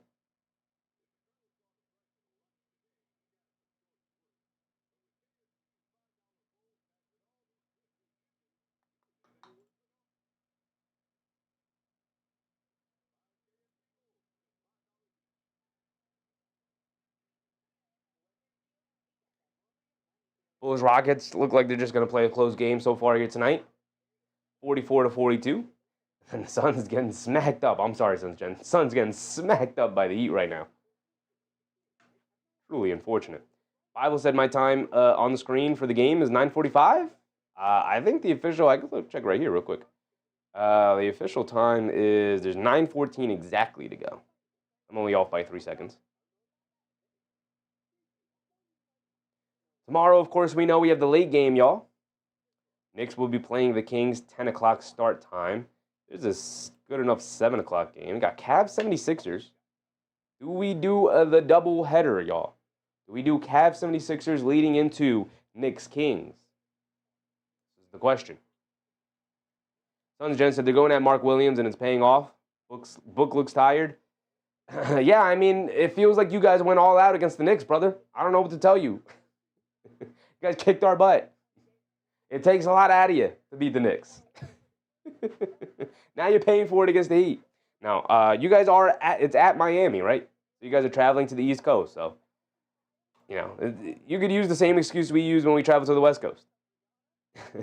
We played at Phoenix, and so we're like, yeah, we're tired. We're tired. But I will say, you guys are going to stay on the East Coast for a while, right? Because we're playing the Suns. The Suns are playing the Knicks in a couple days. Knicks' first game back home after the West Coast trip. Here we go. We're back into it. Holmgren that's Holmgren trying to fire a left corner three over Wemby, and Wemby just smacks it into the third row. What are you doing? What are you doing?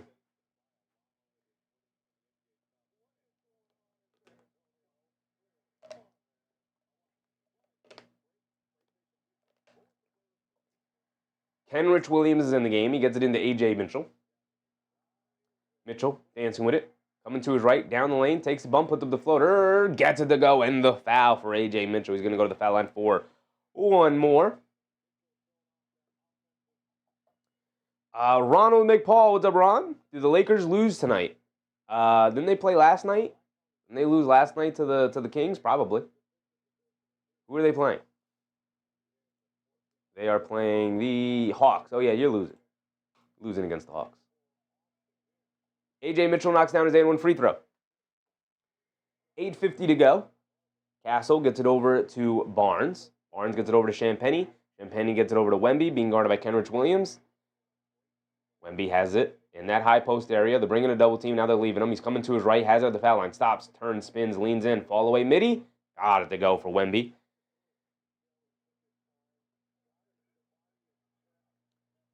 J-Dub on the right wing. Attacking Castle off the bounce. Nash dribble under the rim. Leaves it off for Holmgren.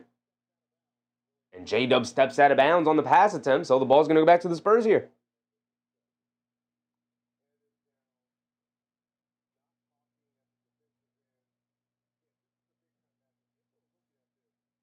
Ron said, I think so too. Hawks 3-game win streak. Luka and LBJ playing. Probably not playing. It's all Rui. Yeah, good look on that one, brother. Hawks are playing well right now. And Champagny finally gets off the schneid with a 3 on the left wing. And we're tied up at 37 here with 8 minutes to go. J-Dub kicks it out to Holmgren. Pump fakes, jab step, gets it back to J-Dub. Fox switched on to him. J-Dub crosses over to his right. Down the lane, goes up high off glass. Can't get it to go, but he does draw the foul on Fox. And Fox is mystified at the foul call. J-Dub's going to go to the foul line for 2. It's always got to be a bad foul from the guards reaching down there when you know you got Wemby on the back line. You're just going to have to learn to trust the shot blocker. Don't reach. If you get blown by, you get blown by. It is what it is. unless you know for sure you can get that steal. You can't just recklessly reach in there.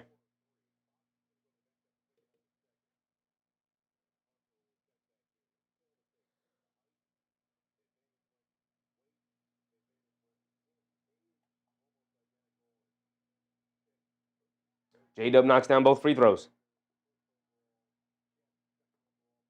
Castle will bring it down. Thunder back up by 2, 39-37. It's been a back and forth affair all night.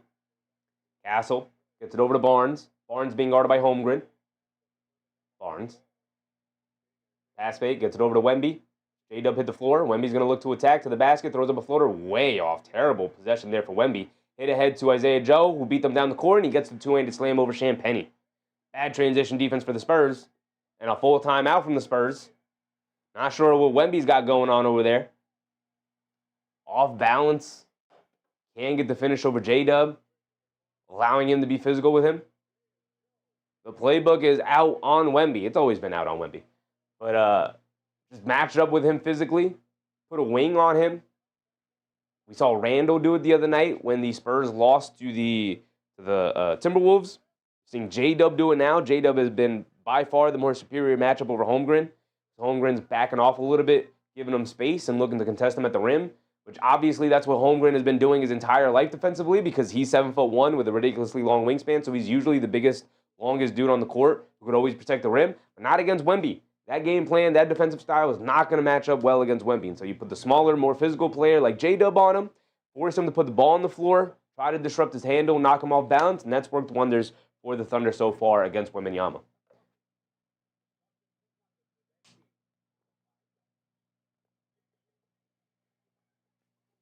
If you ask me, Wemby this offseason should hit up Dirk Nowitzki and say, all right, brother, teach me everything I need to know about that little fall-away mid-range shot. Because if this is the way they're going to guard him and they're going to put smalls on you, then no need to try and play bully ball. He does not have the body type to do that, nor do I think it's something he can consistently go to. He can go to it at times, but I don't think that's something he can consistently go to. Because you're seeing it there. He's just not going to be able to out-muscle J-Dub there, right? J-Dub, as a smaller player, they allow smaller players to be a lot more physical in the post against bigger players like that. So J-Dub's just sticking his chest out and essentially fouling him with his chest, but they're never going to call it. So if you're Wemby, to me, you establish position in that high post, you call for it, you catch it, you balance yourself, you just turn and shoot that Dirk one-legged fall away. Every time. 10 times out of 10. Right? You get that move down pat, the most important move I think Wemby can learn throughout his career. Because then how do you guard him? Then it's impossible to guard him. It was already felt impossible to guard Dirk when he was knocking down that midi. Felt already impossible to guard Dirk. And Dirk was merely 7 feet tall. Maybe 6'10", maybe 6'11". On a good night, maybe he can get up to 7 feet tall. But he wasn't 7 feet. He was more like 6'10"-ish. 6'10", 6'11" for Dirk. But we're talking about Wemby at 6'5", 7'5", 7'6", maybe even 7'7", with how big he is. That's what we're talking about. He learns to shoot that one-legged fall away out of the mid-post. There's wraps for the league.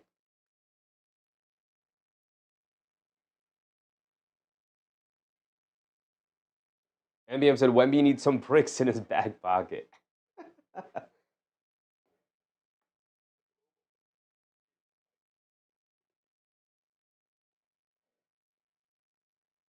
We got 7:20 to go here in the second quarter.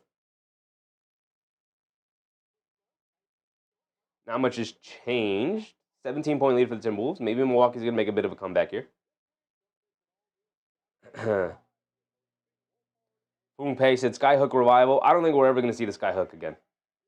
Skyhook, it takes way too long to master. It takes way too long to master. People underestimate how difficult the Skyhook is to utilize. All right, here we go. We're back into it. And Castle gets fouled going to the rim, so he's going to go to the foul line for 2. Cornette is in for Wemby.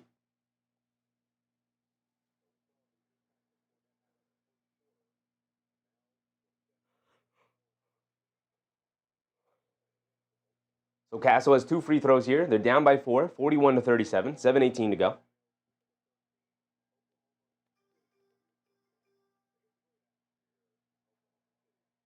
Castle knocks down the first one.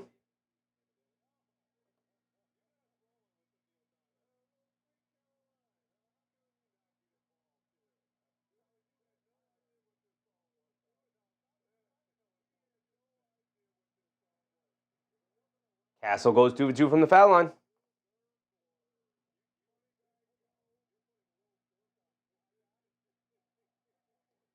J-Dub has it up top, being guarded by Castle. Crossing over to his left, up top to Mitchell. Mitchell being guarded by Harper. Coming to his left, off a double screen. Barnes picks him up. He stops at the baseline. They kick it out to Joe. Joe jab step, coming to his left, open lane. Stops, kicks it out to Kenrich Williams, being guarded by Harper. They leave it off for J-Dub, and J-Dub can't handle the pass, and it goes out of bounds.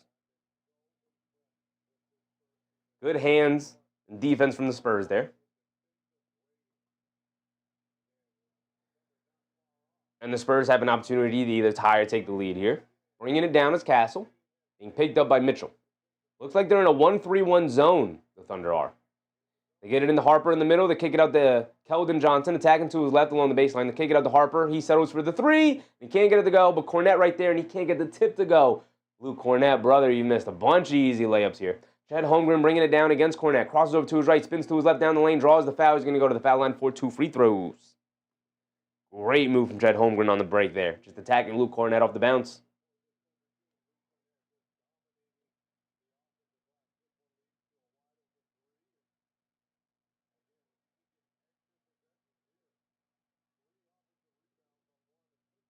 So Chet Holmgren at the foul line for 2. Knocks down the first one. Got another one coming. Keeping the Spurs an arm's distance away. But not too far away. Spurs hanging in there. They've gone toe-to-toe with the Thunder before. Going toe-to-toe with them yet again here tonight. Student said, when I watch Luka, it's not exciting at all. I yawn. Holmgren knocks down both.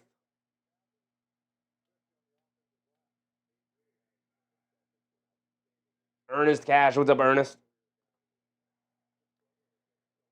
Harper has it on the right wing, attacking, coming to his left, spins to his right, stops, spins again. He's got nowhere to go. Tries to kick it out, but gets knocked out of bounds by A.J. Mitchell. Good hands and good defense from the Thunder. Leading by 4 here, 43-39, 6:18 to go. Approaching the halfway point of this second quarter. Almost at the end of the first half here.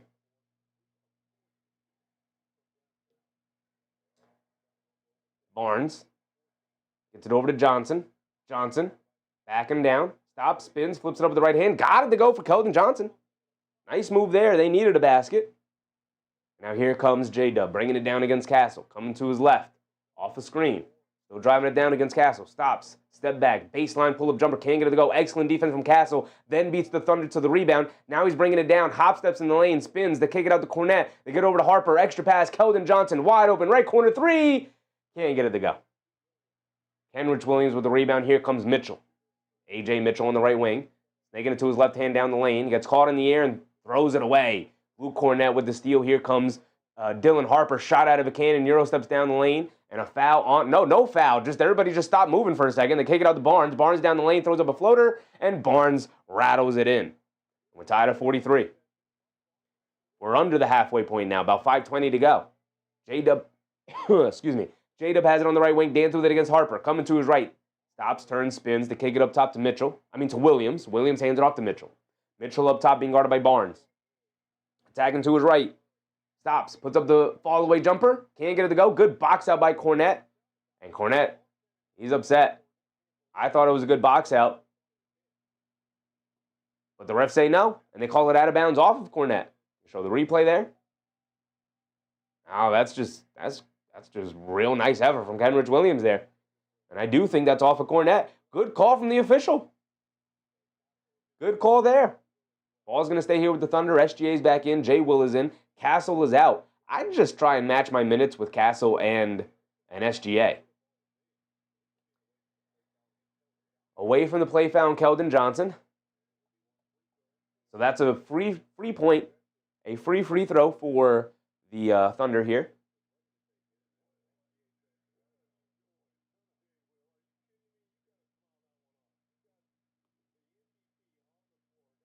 Five minutes to go. SGA misses the free throw. You don't see that too often.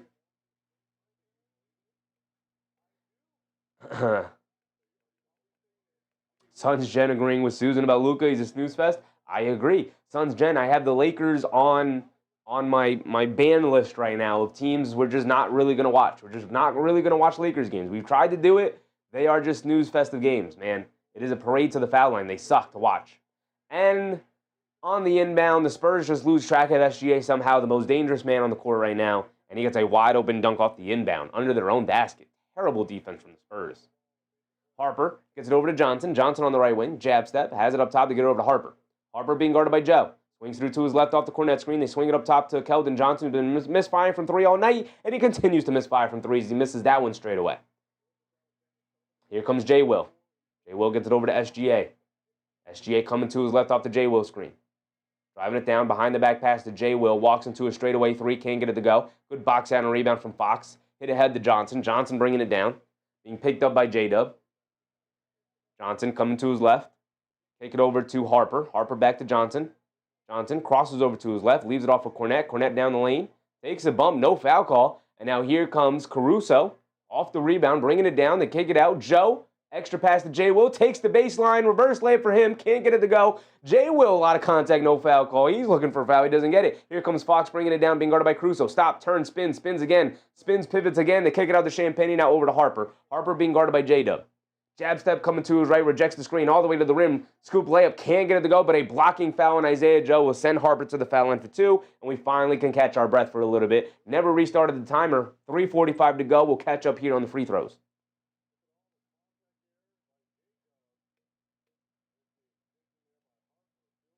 Suns Jensen, I'm not a hater, but you know when the buds start coming out, putting Luke on the Lakers is testing my character.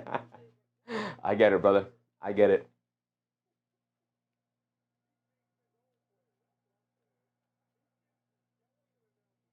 Student said if it wasn't for the refs being suspect in favor of the Lakers, they would be further down the standings. Have to agree, Susan. I have to agree. Boom Pay said I'm a hater of 84 free throw games. So am I, brother. So am I. Niall Dimitri. What's up, Niall? Harper knocks down his first free throw. He's got one more coming. He could tie it up at 45 here.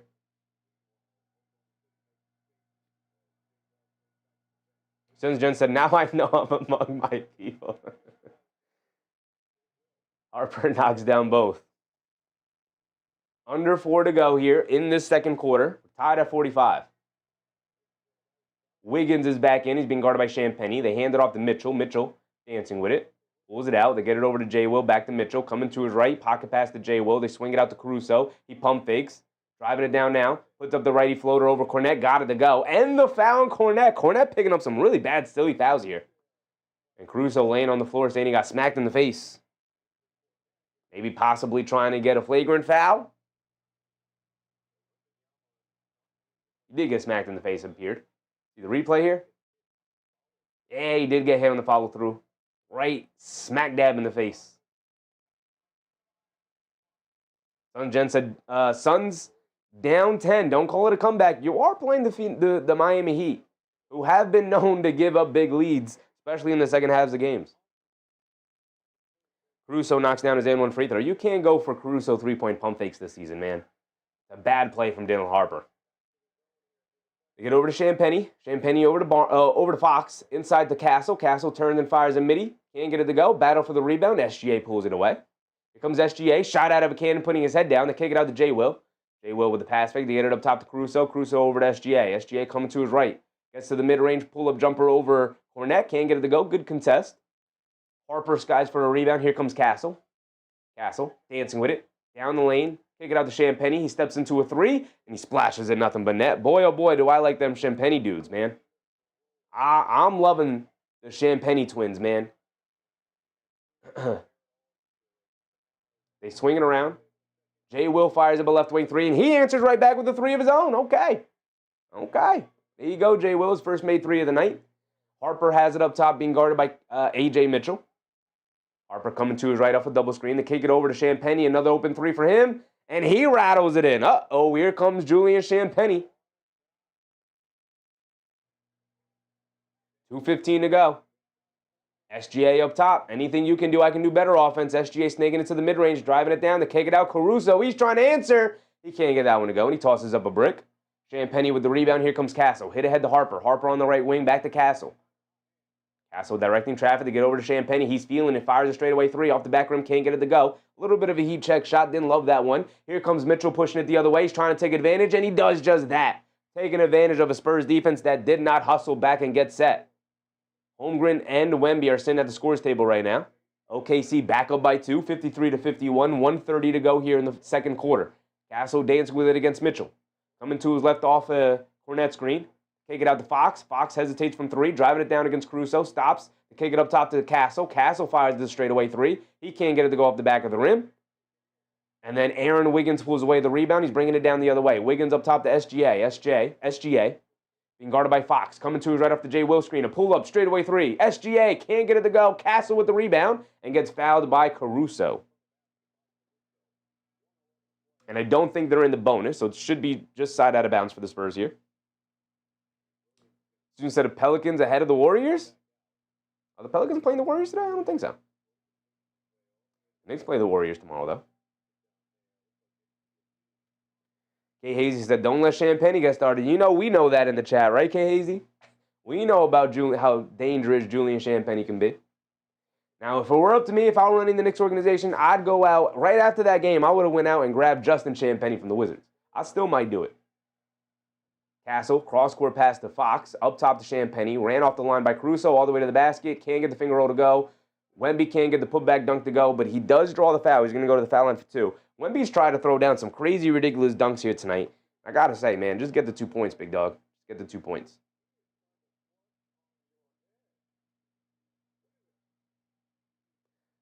Actually, I will say, he might have been able to get that dunk off if Chet Holmgren doesn't grab him.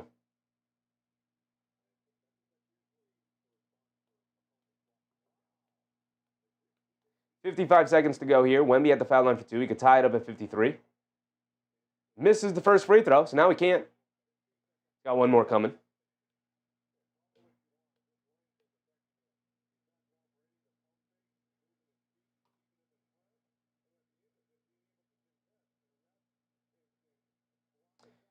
Ron said Warriors-Blazers. Yes, we got Warriors-Blazers later tonight.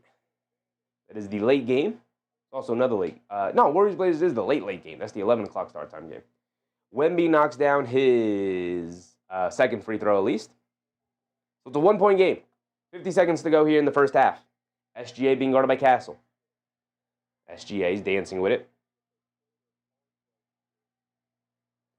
Crosses over, loses the handle. Picks it back up. Now he's going to come off a Caruso screen. Champagnie steps up to guard him. Crosses over to his left, spins to his right off the double, throws up a high floater over Wemby, can't get it to go. Wemby with the rebound, can't grab it, gets it over to Chet Holmgren, who draws the foul, and Wemby saying, how's that not a foul? SGA's laying on the floor, and I trip over him. How's that not a foul? 28 seconds to go. Chet Holmgren, off the serendipity, ball found its way into his hand. Going to go to the foul line for 2. Way to take advantage of it.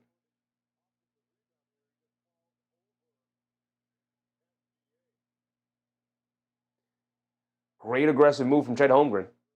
They've needed some aggression from Chet Holmgren tonight. Whenever he plays Wemby, he struggles.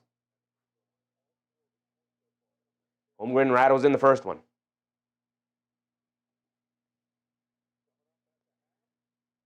I said Caruso is 1 for 2 from 3. He's scared of taking threes. I mean, to be fair, the Spurs are not playing him in a way where they're leaving it open from 3, so he's not had to take a ton of them. Been able to attack, pump fake out of threes, attack, get into the lane. He has a couple of and ones tonight. Holmgren knocks down both free throws. And Castle will bring it down for what could be the final offensive possession of the quarter. About a 4-second difference between game clock and shot clock. Castle has it up top. Spurs down by 3. Castle being guarded by Mitchell. I don't expect this to go to Wemby at some point. Coming to his right. Do get it to Wemby in the high post. 5 seconds on the shot clock. He just turns, pivots, puts up the midi. Way off, tosses up a brick. Holmgren with the rebound, quick outlet to Caruso. Caruso's going to heave it up from half court. And he comes up short, and that's going to be the end of our first half. A 3-point lead for the Oklahoma City Thunder here tonight. Trying to take some monicum of revenge against this San Antonio Spurs team, as the Spurs embarrassed them early in the year, winning 3 times in a singular week against this Thunder team. At a time in which the Thunder only had 2 losses on their resume, 1 loss on their resume. Something like that. And the Spurs handed them 3 in 1 week.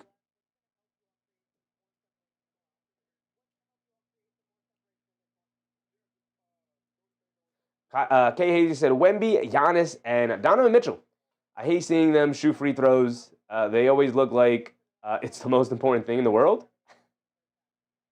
What do you mean? Like their free throw routines? That's a pretty funny outlook on that. Naslan, what's up, Naslan? Suns within 4? Oh man, we might have to pull that game up on the side. Hold on.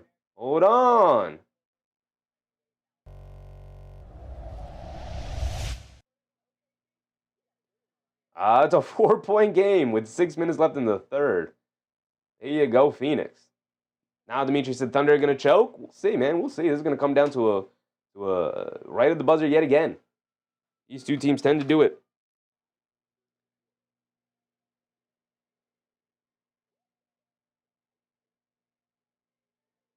Let's pull up this Suns Heat game. I know they're still in the third, halfway through the third. But what is going on? Timberwolves still holding the lead over the Bucks. Matter of fact, they're up by 31 now. There's that going on tonight. Let's pull up the Suns Heat game on the side here. We'll just leave it on the side for now. Oh, nope. Take that volume away. There we go. We're just going to leave that up on the side for a minute here. Booker can't knock down the three. Naslan said Thunder on top, no worries yet. Suns Gen said villain time? Is he leading the way, Suns Gen? Is it a Dylan Brooks masterclass? Get it over to who's that? Gillespie? Up top, Royce O'Neal, straightaway 3. Can't get it to go. Mark Williams battling on the glass. Knocked out of bounds. Gonna stay with the Suns. He's leading the way. Man, Dylan Brooks is the kind of player 29 teams hate playing against, but the one team that has him absolutely loves him. Unless you're the Memphis Grizzlies, because, he did deserve to get booed out of that state after what he did, but they bring so much energy. Plus Gillespie, they bring so much energy. I mean, we talked about when we did the Suns game. He's been such a revelation for the Suns because they had no point guard, man. And I know you know, but you're not accomplishing much without a point guard in the league. Booker's at the foul line for 2. Kay Hazy said Donovan looks like he's about to cry when he does it. What do you mean, Kay Hazy? This is the best take you've ever had, Kay Hazy. I love it. Just aesthetically, the way these guys look when they take free throws makes Kay Hazy mad. I love it, dog. I love the energy. That's so funny, man. I'm going to be paying closer attention. Because now that you pointed out, I absolutely know what you're talking about, Kay Hazy. Suns just said nobody wants to play the Suns. That's a huge compliment. Absolutely, man. Absolutely.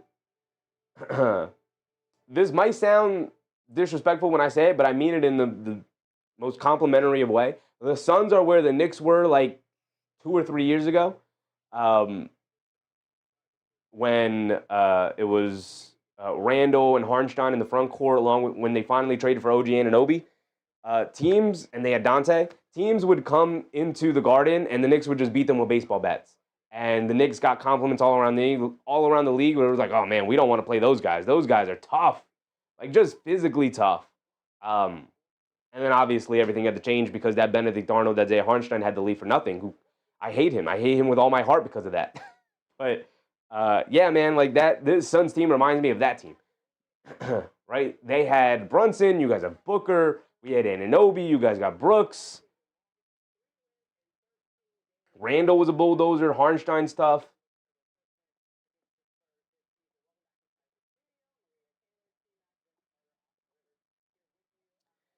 Darren, what's up, Darren? Virtual fist pump from Vegas. Go Spurs, go. What's up, Darren? Suns Jen said we're supposed to be 27, so I'm thrilled with it. Yeah, I mean, you got Booker in his prime, so you're hoping you can get back to a finals contending team, but steps, baby steps, absolutely. You don't even have Jalen Green back, so hopefully he adds another level to this. And then Powell getting upset with a foul from Dylan Brooks, it looks like.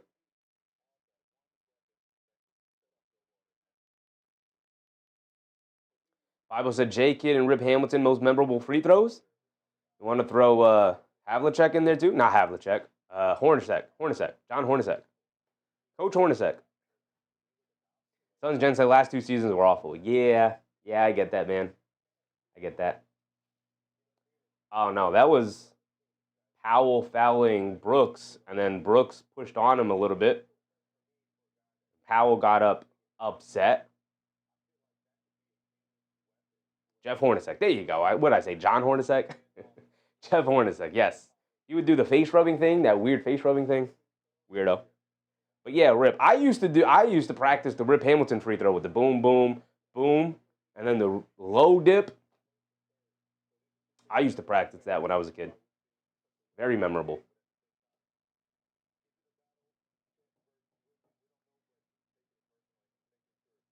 Nash with the league in the hand. That's a good one, too. That's a good one. I'm trying to think. We had super memorable ones.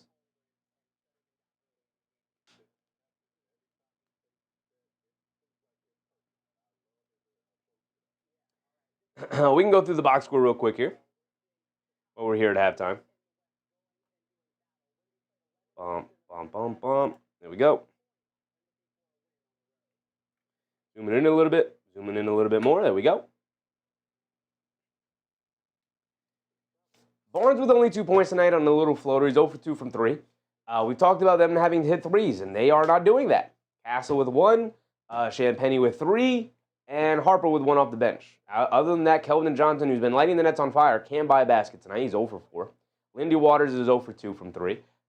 Castle's 1 for 2. Fox is 0 for 1. Wemby hasn't taken 1. 3 for 7 for Champagny. 0 for 2 for Barnes. They got to start knocking down some perimeter shots a little bit tonight if they want to pull off this victory. The Thunder are probably thinking the same thing too, but we'll get to the Thunder box score in a second here. Outside of that, Castle and Wemby are leading the way with 10 apiece. De'Aaron Fox, where are you, brother? You only got 2 tonight, 3 shot attempts. Where have you been? Doug Fresh, what's up, Doug? He does have 3 boards, 3 assists, I guess contributing. But they're just going to need more out of De'Aaron Fox. There's no ifs, ands, or buts about it. 2 points and 3 assists at halftime is not getting it done, De'Aaron Fox.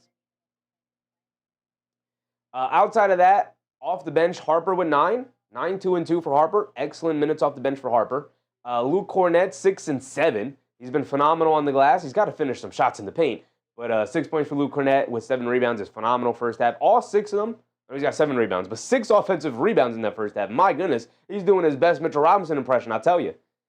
Keldon Johnson, 2 for 7 from the floor, 0 for 4 from three-point range. He's got 4 points overall. Not a great night for Keldon Johnson. Only 1 rebound, doing a good job of keeping him off the glass. This is what the Thunder do. Thunder are really good at finding something that a role player is particularly excellent at and targeting that in their game plan and taking it away. They are taking away Keldon Johnson rebounds. They're taking away De'Aaron Fox's speed by just hustling back and building the wall. Just saying, all right, you want to beat us from the perimeter, beat us from the perimeter. But they do a really good job of taking away the specific skill sets that certain role players have. Student said Cooper Flag chilling with a Gatorade commercial. Yeah, Flag has been all over these commercials as of late. Seen him everywhere. I mean, much deserved. Let's go over the Thunder. SGA dominating the game as usual. Not as, as efficient as he usually is. He's 6 for 12 from the field. Some excellent defense from the Thunder. Just better offense from SGA most of the time. 15 points for him, 3 boards and an assist. Not an awesome stat line for him. Chet Holmgren's only 6 with 3 boards. Outside of that, not doing a whole lot. He does have a nice big block. Aaron Wiggins with 3, knocked down 1 3. That was it. The only shot he's taken in his 12 minutes. J-Dubs played 14 minutes. He's got 8, 3% from the floor, 2 for 2 from the foul line. Kason Wallace hit a 3, and that was pretty much it. In his 9 minutes, he's been in foul trouble. He's got 3 personal fouls in that first half. And you go off the bench. So it's been a lot of SGA, not a lot of other guys stepping up right now. J-Dub's been all right. You get to their bench. I still have this Phoenix Heat game on. We go down the Thunder bench, and Jay Will off the bench. He's 1 for 5 from 3. He is not hesitating, man. He is not bashful. He's getting them shots up from 3. Oh wow, they're showing Carmelo Anthony working with Cayenne Anthony on his game over at Syracuse before they play tonight. That's just beautiful right there. That's a beautiful sight. Father and son working on the court, kid in college. I love it. Caruso 6 points. He hit a three, which is huge for him. 2 boards, 3 assists. Outside of that, he's been his usual chaotic, disruptive defensive self. Kenrich Williams didn't do a whole lot in his 6 minutes. I thought played some decent defense, but nothing in particular that stood out too much. Then you get to Isaiah Joe. He got out on the fast break and got a dunk. Cool. Outside of that, not a whole lot. Hasn't taken the three. That's his number one skill set. In his 8 minutes tonight, AJ Mitchell, 15 minutes, 7 points. He missed his 2 threes. He's 3 for 7 overall, 4 boards and an assist with 2 turnovers. So up and down night for AJ Mitchell. And that's kind of culminated in the 3-point lead for the Thunder. Bible said on point again. Thunder studies your best and takes it away. We'll try to. Yeah, but and it's always like the small things that teams just kind of like, oh yeah, our guy's gonna dominate. You know, Keldon Johnson's gonna get in there and grab some rebounds that he probably shouldn't grab. He averages like 6.5 boards, right? And the Thunder are like, no, we're just gonna that's like on the front end of our mind. We're gonna keep that guy off the glass because that's how he gets going, right? He goes in there, he snags rebounds, he just throws those big shoulders in there, snags rebounds, and he gets himself going. He can get it and go, get out in transition, get his team running a little bit. And if we take that away, we can kind of neutralize Keldon Johnson a little bit because he's not much of a half-court player, and then all of a sudden he's really reliant on his three-point shooting at that point. And even though he's shooting 40% from three, kind of a little bit of just a hot streak. I mean, we'll see if he'll be able to keep it up the remainder of the year. I'm skeptical of that.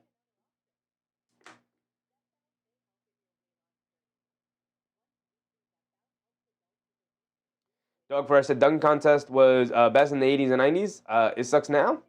I mean, it sucked for a while. It sucks for a while. I mean, every dunk, you know, there were dunks done in the 80s and 90s that are very simple dunks. One of the biggest differences is that it was stars making the dunk, but honestly, dunks just aren't exciting anymore. We have role players who jump out of the gym. You know, like we have role players with like 45-inch verticals. So there's nothing that hasn't been done before. There's nothing that can be done that'll get people up on their seat unless, you know, the last good dunk contest we had was Aaron Gordon versus Zach LaVine. And neither of those guys were stars at the time. I mean, neither of those guys are stars now. But, you know, they did some things that were really fun. Got their dunks in on the first attempt. All those things, but, you know. Bible said Anthony Edwards, John Morant. I'd love them in the dunk contest. I mean, for what though? Like Anthony Edwards is not a flashy dunker. Like for him to see him jump from the foul line, everybody can dunk from the foul line now. Like there's nothing Anthony Edwards is going to do in a dunk contest that we're going to go, oh my goodness. You know, like that's why they don't compete in it. It's like, what do you want me to do as Anthony Edwards? You want me to lob it to myself and then windmill dunk it in? Cool, man. We've seen him do that. What do we want to see John Morant do? Go up there and tomahawk it down from like a foot in from the foul line? We've seen him do that in game. There's just not much even if the stars were in it. Like I'm at a point where I'm like, what do I need to see dunking from? There are literally professional dunkers in the world right now who if you really are interested in dunking, you can go look them up on YouTube. Sons Jen said, Booker hurt again? Uh-oh. What happened, Sons Jen? What happened? Darren said some of the best dunkers aren't in the NBA. Yeah, exactly. If you're really interested in like a really, really awesome dunk contest, go look up on YouTube, Kilgannon. Go look up the best dunkers in the world. Like there are literally dunking leagues now where they just go around the world and have dunking contests.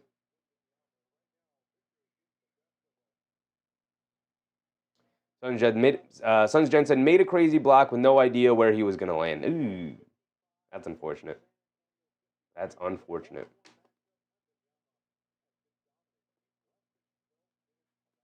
Wemby, by the way, only played 11 minutes in that first half. Might still be on the minutes restriction. All right, looks like we're getting back for the second half here.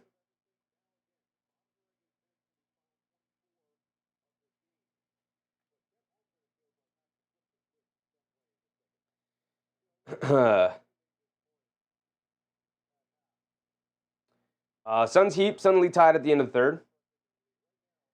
Timberwolves up by 25. Rockets Bulls in a tight one. All right, here we go. We're back into it. And then, of course, we have our Thunder Spurs game. J-Dub to the driving to his left, gets it to go off glass, and that's one way to start the second half there. Now up by 5. Oh, my bad. Here we go. Now up by 5. Castle driving it down the lane. Scoop-Lay with a right hand, wildly off. But maybe it was a pass because Wemby was right there for the putback slam. J-Dub down the lane, he throws up a floater, and he gets it to go down.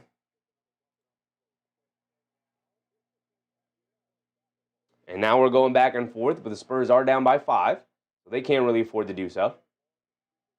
Champagnie gets it over to Castle, lobs it down low to Wemby, who just turns and lays it up and in.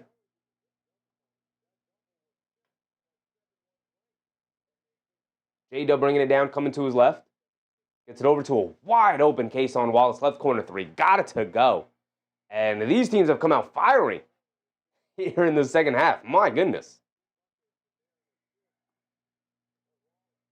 Forgot to restart the timer. Here we go. 6-point game. 62-56. Castle cross-court pass. Fox fires up a left corner 3 trying to answer, and he does just that.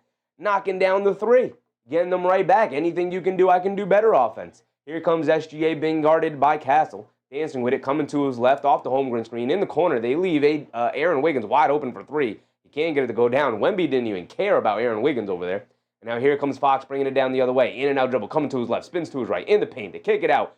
Castle will fire up a 3, and he got it to go. Steph Castle ties it up at 62.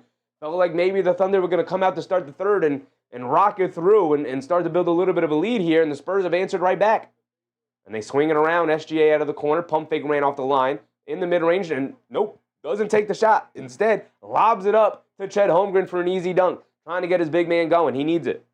Great pass from SGA. Castle has it up top. Gets it over to Fox. Fox cross-court pass over to Champagnie. Extra pass to Barnes, right corner 3. Too strong, can't get it to go. Wemby with the offensive rebound. Slips and falls on the floor. Wemby fires out a pass out to Champagnie somehow, and Fox will drive it down. Kicks it out. Wild pass to Barnes. He's going to fire up another corner 3, and yet again he's going to come up short. Got to start knocking down some of these perimeter shots, guys. Here comes SGA bringing it down the other way. SGA in and out dribble, coming to his left.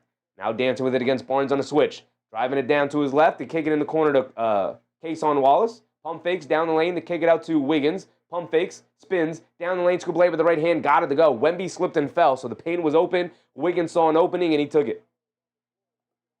66-62, Castle has it up top. Quick crossover to his left. Driving it down in the paint, goes up. Stripped from the ball. Castle's looking for a foul call, but the Thunder are off and running already. Spurs got to get back on defense. Chet Holmgren, stop, half spin. Kicks it over to J-Dub. J-Dub loses the handle on the ball, and he's got to pull it all the way back out, being guarded by Wemby. They get it over to SGA. Quick crossover, down the lane, scoop layup, reverse layup. Can't get it to go, but that's because he is fouled. He's going to go to the foul line for 2.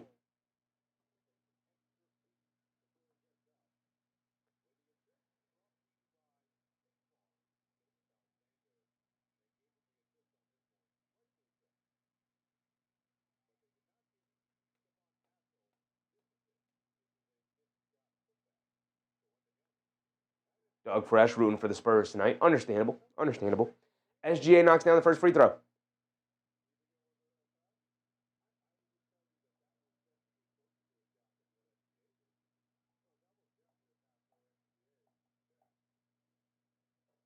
And SGA goes 2 for 2 from the foul line.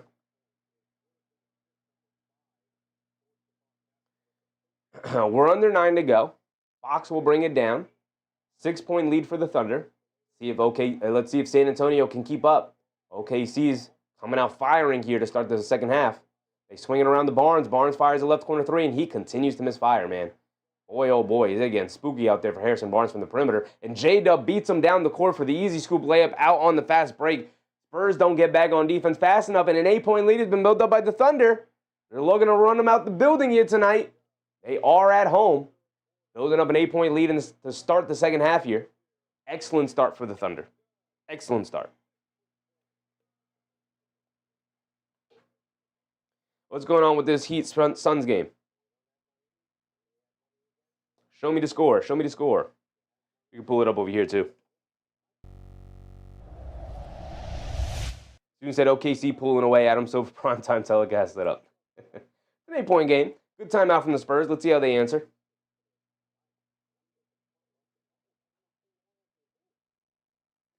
Nuggets, Pelicans still locked in a tight one. Timberwolves still with a big lead against the Bucks.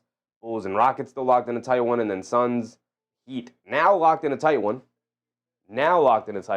After the Heat led by over 20 in this game. 97-95. The Heat still with a little mini lead here.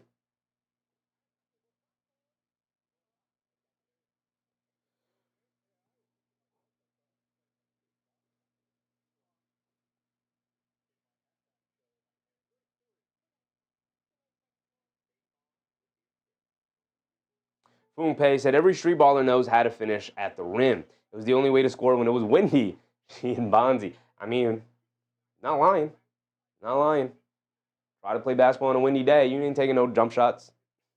People would be mad at you for taking a jump shot. Like, what do you do? The only way you would take a jump shot is if you were taking it out of the mid-range and you were looking to bank it in. You had to purposely bank in shots because that way you could throw the ball just a little bit harder and rely on the backboard to do the rest of the work.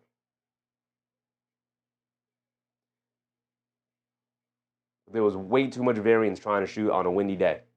Absolutely. That's just facts. Booker's back on the bench, though, Suns Gen. Seems fine. He's stretching out the foot. What was it? Just to look like a mini ankle sprain or something? He's back on the bench stretching it out.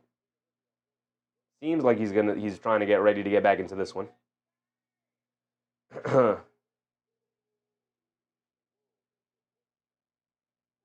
Some Jen said I saw that. Who knows?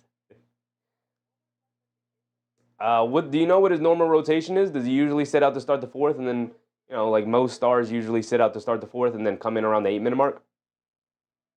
So I guess if we go past the 8-minute mark without Devin Booker, unless they say it, I'd assume he's not playing. Oh, where chucks up an air ball. My goodness.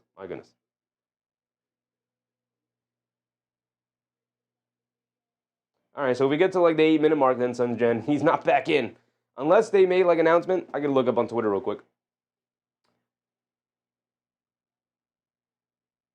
Goodwin's going to come in.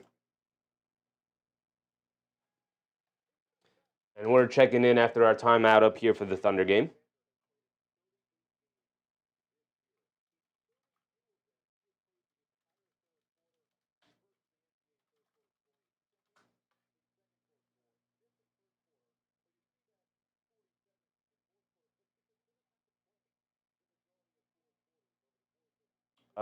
No official ruling on Booker.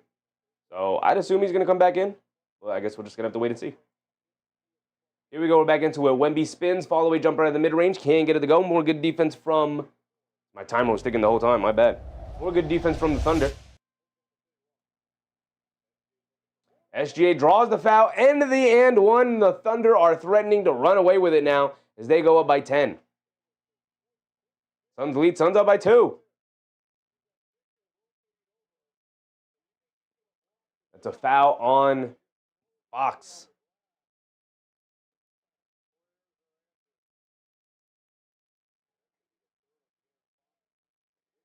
And SGA gives them an 11-point lead.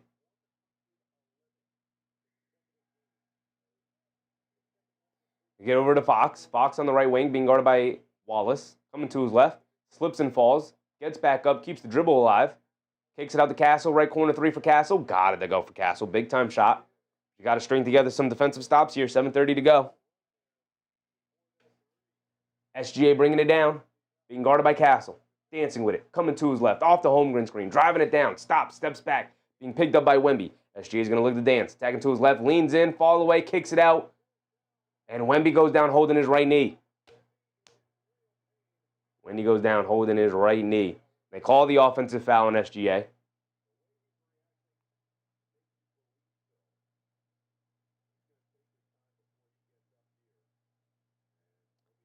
Wemby gets helped up. Gets up with a pretty big limp. Not looking at the bench. Yeah, see the replay? You hope it's just like a banged knee and that's it situation.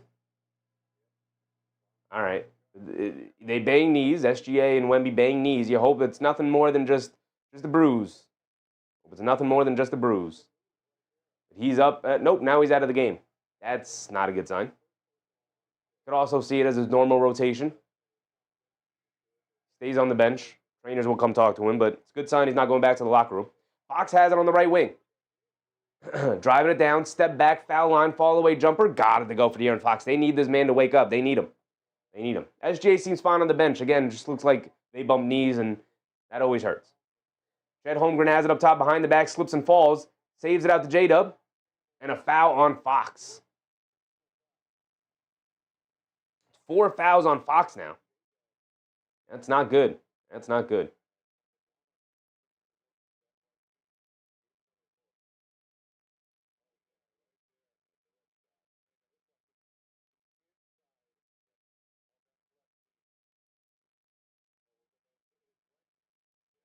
So it's good sign that he's on the bench, not being looked at or worked on by a trainer or anything. Again, just probably a contused knee or anything like that. Wiggins has it up top, attacking off the bounce. Coming to his left, throws a lob, gets blocked by Cornette on the pass attempt. Steal by Cornette. Now here comes Castle. Castle up top being picked up by SGA. Just going to put his head down, attack, takes a bump, knocks down the floater. He's going to go to the foul line for a free throw, trying to add to it. And just like that, Spurs right back into the game. Right back into it.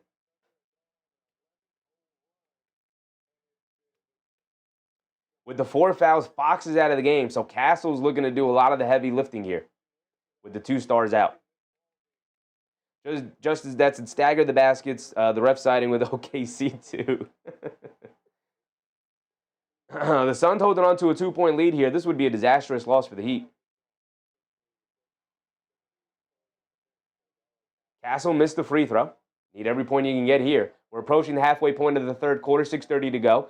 Thunder do a good job of moving the ball around. Wiggins back up top to J-Dub. Good defense from the Spurs to stay connected to them. J-Dub blows past Harper and gets the scoop layup to go. Beautiful move from J-Dub. Again, second time we've seen an explosive drive from him as he gets to a scoop layup. Now Harper has it on the right wing. Coming to his right off the Cornette screen. Driving it down. Makes it back to his left hand in the paint to kick it out to Champagnie. An open 3 for him. All careens off the side of the rim. Well short.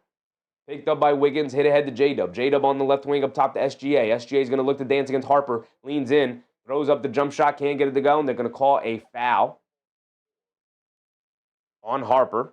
They say foul on the floor. So side out of bounds for the Thunder here.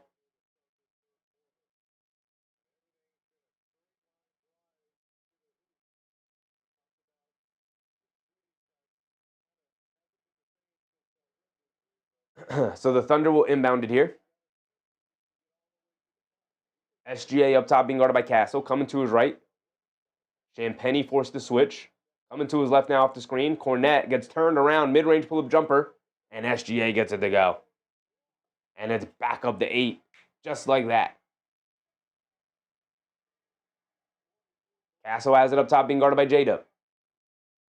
Get it over to Johnson. Johnson curling to his right. Bump Euro. Gets tied up. Ball knocked out of his hands. Fight for it. J-Dub picks it up. Jalen Williams picks it up. Excuse me. Big man Jalen Williams picks it up. Here comes SGA bringing it down, being guarded by Johnson. Crosses over to his right. Down the lane to kick it in the corner. Jalen Williams, open 3. Got it to go. And the crowd erupts down there in Oklahoma City as they're back up by 11. Just like that. As quick as the Spurs cut into the lead to cut it to 4, possibly 3, Castle inadvertently misses a free throw, which could have cut it to a single possession game. And the Thunder storm right back. Suns Gen said, no fight. I did see there was some kind of fracas here. Obviously, I'm not paying too close of attention to it, but what is going on, Suns Gen? What is going on? Who's fighting who? Is it Dylan? Is it Dylan the villain? Booker?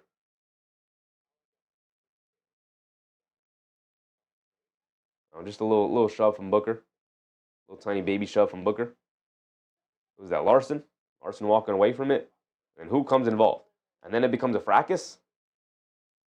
Well, Booker will pick up some kind of technical. Soon said the OKC got this. Between the Spurs, the 2 important players in OKC, Holmgren, and the refs, it's a done deal. Holmgren and the refs, the 2 most important players, is hilarious.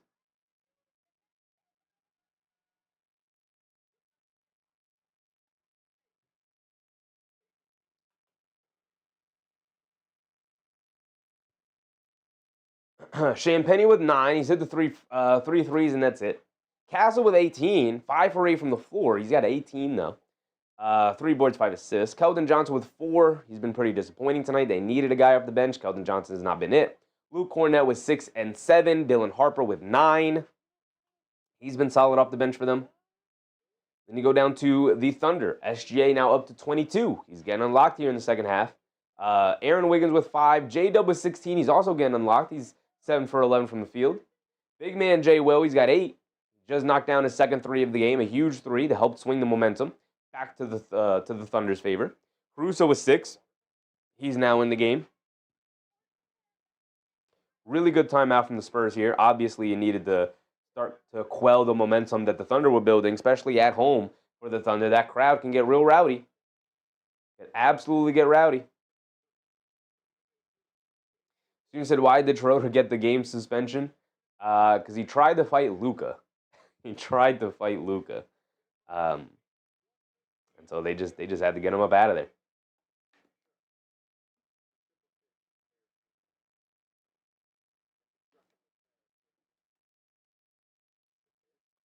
All right, so the Suns are up by 5 after trailing by over 20 with 7:30 to go in the fourth quarter.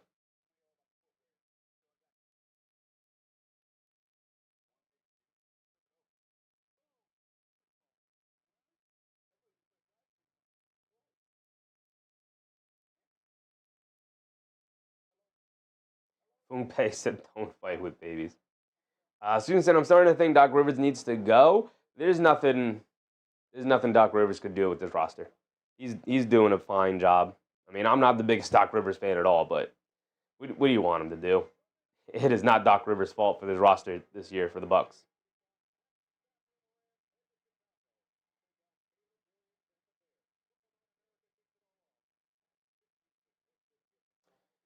All right, here we go. We're back into it. Castle has it up top. 5 minutes to go in this third quarter. Driving to his left in the lane. Tries to swing through, loses the ball out of bounds. It's going to go back to the Thunder. Castle saying he got fouled. Now, a lot of complaints coming out. They're going to the double big lineup of Cornett and Wemby out there, trying to beat him up on the glass, trying to shore up a little bit of defense here. J-Dub coming to his left, snaking it down in the paint, stops, spins to kick it out to Caruso. He's going to fire up a 3. Can't get it to go down. You're just going to have to live with Caruso 3s here tonight for the Spurs. Wemby bringing it down, spins, takes a bump, no foul calls. Wemby takes a dive, and now they get over to Caruso, throws a lob up to J-Dub. He can't get the dunk to go down, but J-Will saves it out to Wiggins for a 3. Can't get that one to go down. Castle with a long rebound. He's going to bring it down the other way. Spurs absolutely catch a bit of a break there. Castle blowing down the lane, takes a bump, tries to put up the floater, can't get it to go. J-Will is a stonewall down there. Using verticality, the Spurs are just running into him, hoping they draw a foul, and they're flopping like fishes out there. And J-Will standing strong, step back, mid-range, fall away, SGA, ice, water in his veins right now. 9-0 run for the Thunder to take a 13-point lead, their largest lead of the game. Spurs got to wake up here. Castle driving to his right, down the lane, leans in, gets caught in the air, and throws it away to J-Dub. He gets a running start with it. He's going to get a free open dunk, and the crowd loses its mind up on their feet. 15-point lead for the Thunder here as they're running away with it. And Harper has it up top. Harper being guarded by SGA. Driving to his right. Bump. Steps through. Floater. Gets blocked by SGA. Defense turning the offense for the Thunder here. It's giving them their lead. SGA down the lane. Gets blocked by Wemby, but he draws the foul. He's going to the foul line for 2 free throws. 3:30 to go in the third.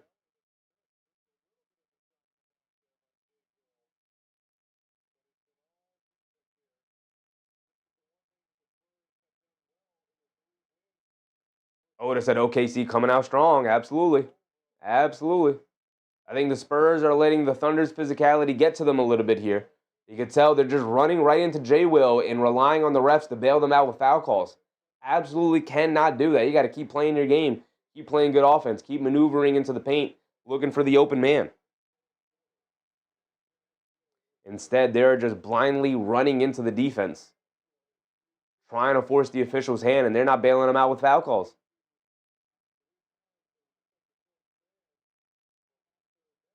SGA knocks down the first free throw. He's got another one coming.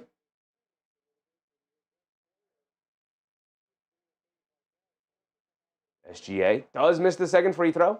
Fox skies for a rebound. Fox gets it over to Johnson. Johnson will bring it down left side of the court. Get it over to Harper.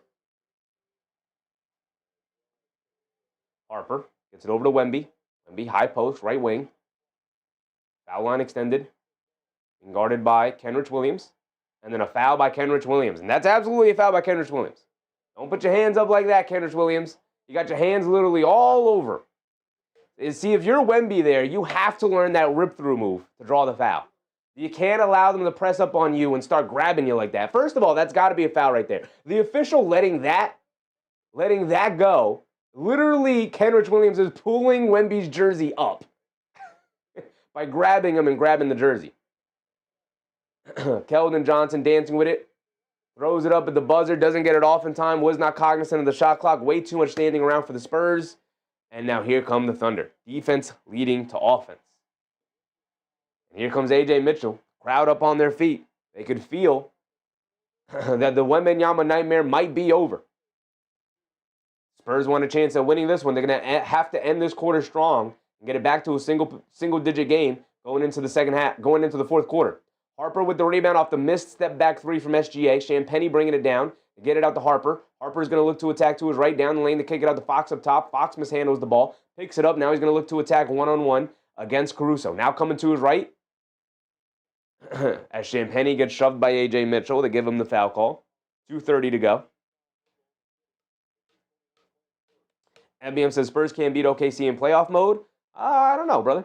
I'm sure they were in playoff mode for at least one of those games, if not all of them. You don't beat a team 3 times and just say, oh, well, we weren't in playoff mode. I think they absolutely can. I think they absolutely can. Wemby has it up top. Calling for somebody. He's calling for a screen. Being guarded by Kenrich Williams. Coming to his right. Pull-up three for Wembanyama. Can't get that one to go. Caruso with the rebound. Spurs are just kind of jacking up shots now. Get it out to J. Will. J. Will hesitates from 3. Gets it over to Caruso. Now over to SGA. 2 minutes to go. SGA steps back for 3. He's looking for it. Can't get it to go. And they call a block. Going to stay with OKC. And Dagnall got hit with a technical foul. So a free point for the Spurs. They're down by 16. They could use all the points they can get right now. Suns leading by 3, by the way, with 5:20 to go in the fourth.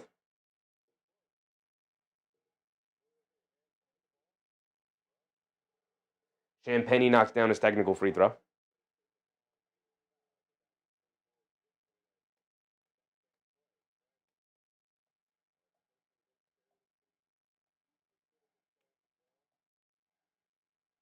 And a ref you suck chant has broken out at OKC here.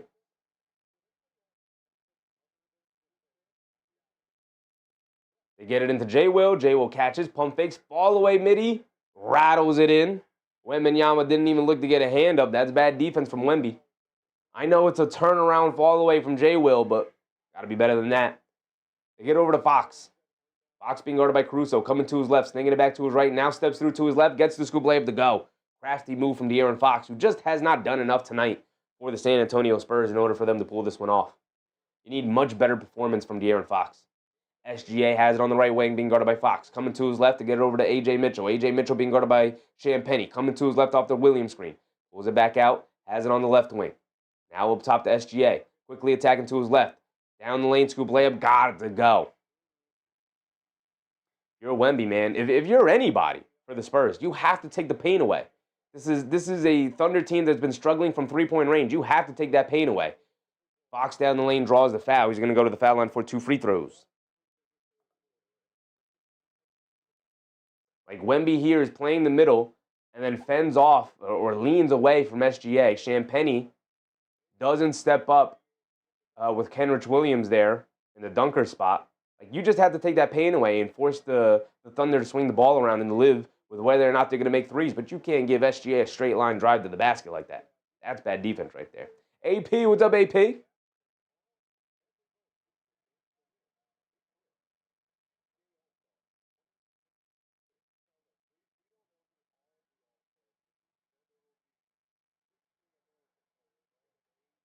One minute to go. A little over a minute to go.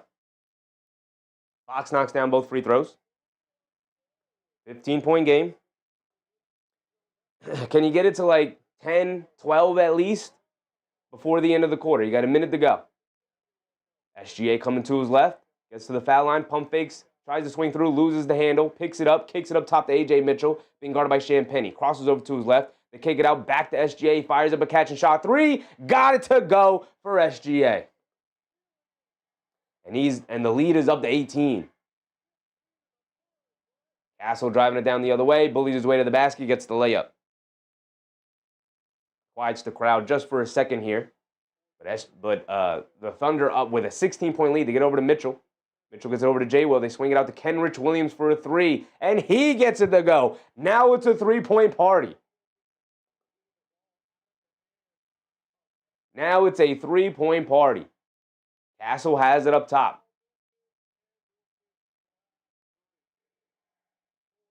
Castle coming to his right, crosses over. They get it out to Champagnie. He pump fakes, throws the lob up to Wemby. Gets swatted out of there by SGA. They kick it over to Fox for a three. He can't get it to go. It was a bad pass from Champagnie there. Should have just took the mid-range jumper. Here comes SGA bringing it down. Some bad decision-making from the Spurs. They leave J. Will open, and he misses it at the buzzer. Shoots up an air ball. But they will take a 19-point lead at the end of the third quarter, trying to finally put an end to the Spurs and that 7'6" alien nightmare that they've been having these past couple of weeks. On their way. 40-point third for the Thunder. Yes, sir, Dogcatcher. Yes, sir. 40 points in the third quarter from the Thunder. Against this Spurs defense is very impressive. Was I in the fourth quarter the whole time? My apologies. That was the third quarter. Here we go. Here we go. AP said, any Knicks news? Not outside of the things we've already talked about in the previous game. Landry Shamet is working his way back. He's cleared for contact. He was out on the court taking shots. He should be back probably within another week or so. That's the only really the only news we have with the Knicks so far.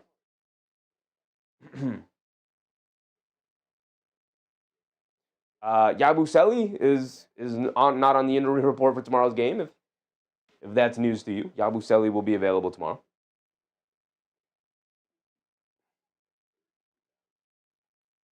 Which, honestly, I'm a little excited about because, again, the last time we saw him play was against the Clippers, and he actually had a good game. So. Just that said, wow, hit threes league. Sometimes it's as simple as hitting your open shots, man. Sometimes it could be as simple as hitting your open shots. Hero fires up a three, can't get it to go. 2.5 to go in this Suns Heat game, and it's a 4-point game, 114-110.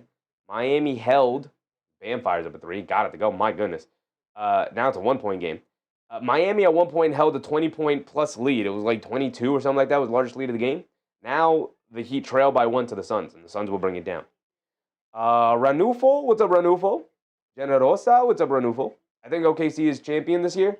I mean, they won the championship last year, and they're still the best team in the league right now. So it would not be surprising. They are definitely the preeminent favorites over everybody else in the league.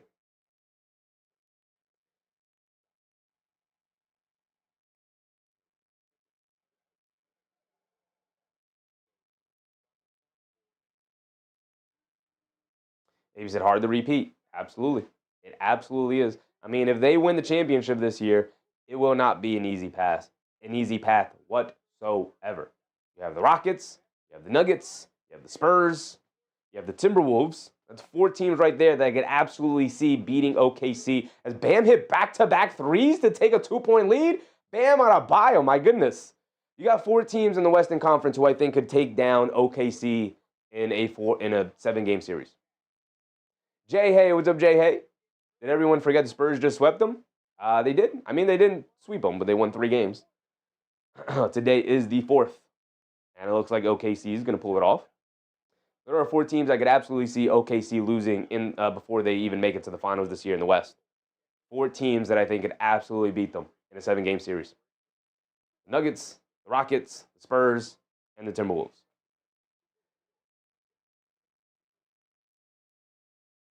AP said if the Knicks get their act together, they can pull it off. I'm with you, AP. I was only counting down the Western Conference teams, but if you really want to get down to it, I do think the Pistons could beat them. I do think the Knicks could beat them. Those are really the only 2 teams I think could actually win the championship this year in the Eastern Conference. There are 5 teams in the West that I think could win it. 7 teams total this year that I think can legit win a championship. Here we go, start of the fourth quarter. Lindy Waters III is back in. They call an off-ball foul on the Thunder here to start the quarter.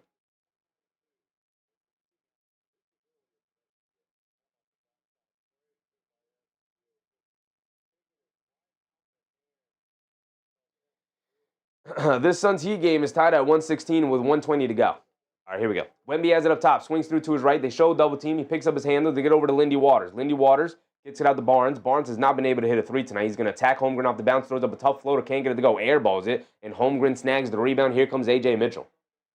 Mitchell coming to his left. And this Spurs offense is getting very stagnant.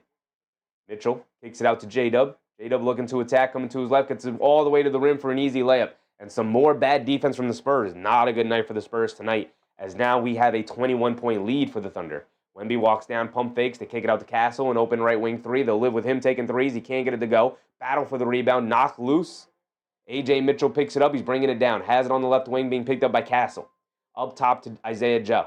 Joe coming to his right off the Holmgren screen. Up top to Holmgren. They spray it in the corner to Mitchell. Attacking. Step back. Kicks it over. They swing it around. Joe, an open corner 3 over Wemby. Got it to go for Isaiah Joe. And when it rains, it pours. 100-76. And the Thunder are saying, all right, I understand you beat us for the first 3 games of this series, but we're back. We're back. And they're doing this without Harnstein. They're doing this without Lou Dort. Barnes swings through to his left. Euros to kick it out to Lindy Waters. No dip 3 for him, and he got it to go for Lindy Waters. All right. They find themselves down by 21. This is a tough situation to be in for the Spurs. Obviously, you don't want to give up and just stop playing. You only got 10 minutes to cut away a 21-point lead, or at least make this respectable and make the Thunder feel you. A.J. Mitchell coming to his left, being guarded by Castle. Castle applying some good pressure there. They get it over to Joe. Joe over to J-Dub. J-Dub being guarded, switched onto by Champagnie. He's going to drive it down. They call an offensive foul on J-Dub, using his off arm to fend off the defender with under 10 to go. Ball back to the Spurs. Down by 21. I know. Yeah. Foul on J-Dub. Arm came up. Left arm came up. Castle coming to his right. Takes a bump. Flips up at the rim. Banked it in. He banked it in, but they're going to wave off the shot and say foul on the floor. Unfortunate for the Spurs. Really could have used it.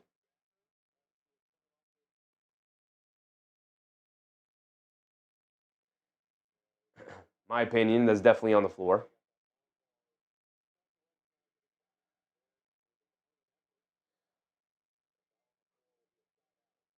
Side of bounds for the Spurs, but it is the second foul they picked up in this quarter already. Get it into Lindy Waters. Lindy Waters gets it over to Barnes. Barnes dancing with it. Shot clock winding down. They kick it over to Lindy Waters. Quick catch and fire from 3. He can't get it to go. Battle for the rebound. And Chet Holmgren fouls Wemby running behind him. They smack each other in the head. Wemby's face made contact with Wemby's head. Both players come up hobbling a bit.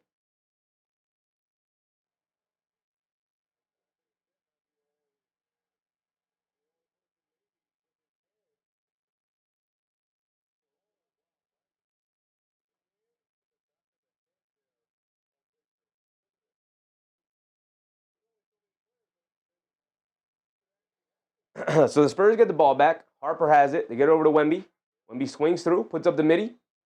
Can't get it to go, but he gets fouled by Kenrich Williams. And it looks like it's a landing violation. Wemby hits the floor, grabs at the ankle. He pops back up there. Here's the thing. That is now, the third team foul? That's the third team foul for the Thunder. So it's going to put... And it looks like the Heat are going to be able to squeak this one out. They're up 121-118 with 18 seconds to go. And this is in review for a possible flagrant, as always, with a landing foul violation. Landing violation. See the replay. Don't show me a sprained ankle or anything. Yeah. Rolls the left ankle. I can't watch those. I feel that. I feel rolled ankle pains, man.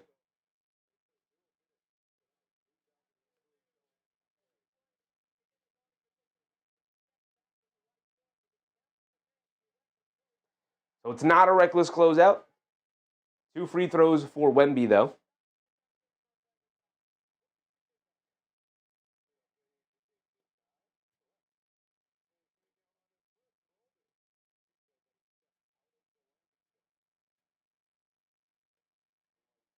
Bible said I'm so hurt.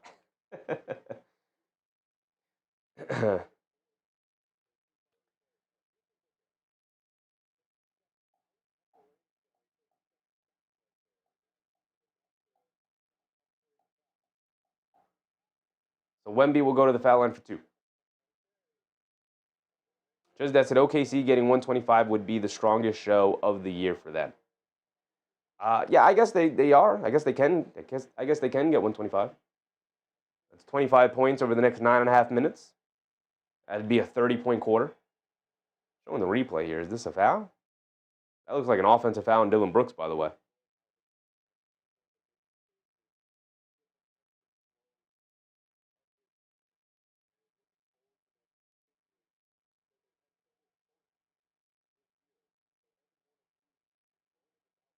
So Wemby's at the foul line. Made the first one. Misses the second one. Way too many missed free throws for the Spurs tonight. 9:25 to go. Mitchell bringing it down against Harper. Mitchell coming to his left. They call a foul on Lindy Waters. Off-ball foul.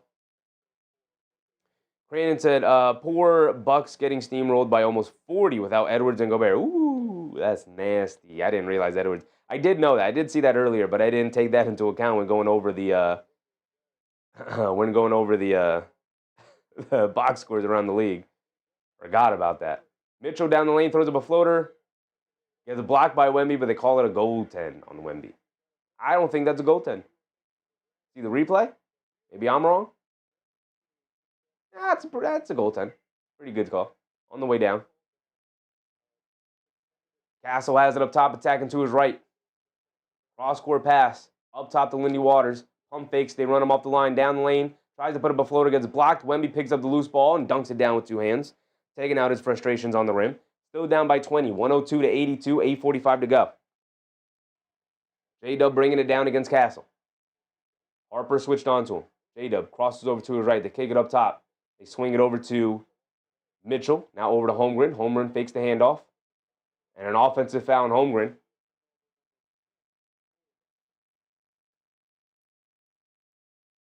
Spurs getting frustrated with some of the foul calls now. Absolutely a foul on Holmgren.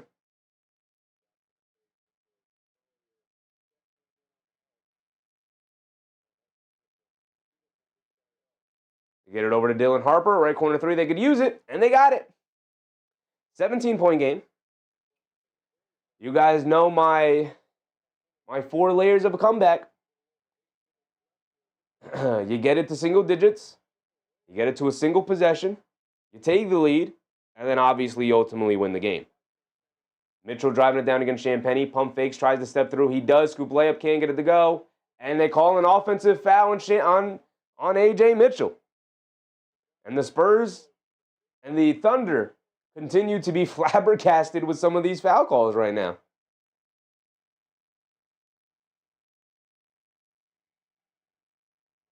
Mitchell absolutely uses the off arm to make contact with Champagny's face. Castle Euros down the lane, takes some contact, gets blocked by Holmgren. And then a loose ball foul on Castle, I believe, as he hit the floor. I believe that's a foul on Castle, not on the Thunder, on Castle's shot attempt. Great defense from Chet Holmgren. Yeah. And then when Castle falls down, Isaiah Joe trips over him after he had the ball. So it is a foul on Castle. Moran, what's up, Moran? Warriors on next on TV. They are. They are on next. But we will not be staying up to watch that one, brother. Bible said Mitchell likes going at Harper. Yeah, I mean, when you're a rookie, you're always going to be a target. Even if you're a good defender. You're always going to be a target.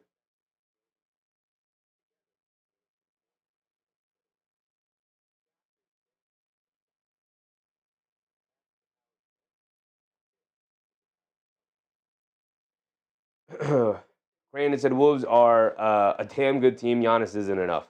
I mean, the Bucks are not a good team. Wolves are a good team, and Giannis is not. Let's go check out that box score, brother. Check out that box score. Obviously, I didn't get to watch the game. But Randall went off with 29, 8, and 6. McDaniels, 17. Naj Reid, 19. DiVincenzo chipped in 11. He had 3 threes tonight with 7 assists. Dante DiVincenzo. Joe and Behringer. How'd Behringer play? Brandon. I've been intrigued with Joan Behringer. How'd he play tonight? They say 27 minutes, 11 points, 11.6 boards, 2 assists.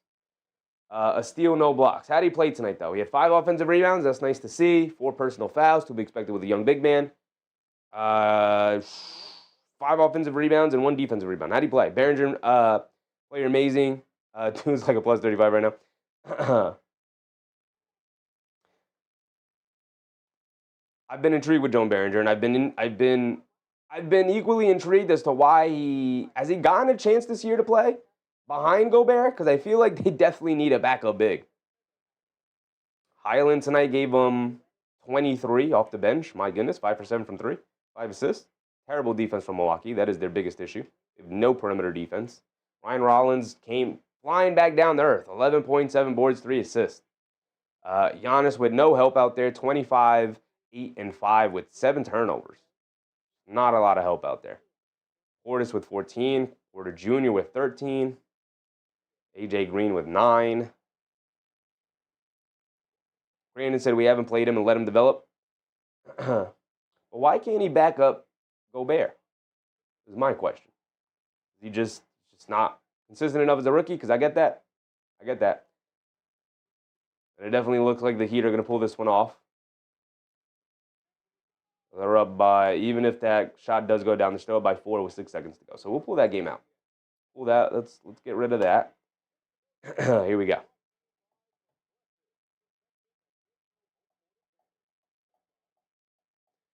Crane said, because we trade Gobert out with either Nas or Randall. Yeah, but then you go small. I guess it's worked out for you as the season goes on, but it's definitely felt like with Gobert not out there and no real rim protector that the defense can struggle at times. And you really put a lot of pressure on McDaniels to be a rim protector in those lineups. And I just think it's a lot to put on him. But I don't watch as many Timberwolves games as you do, brothers. You let me know.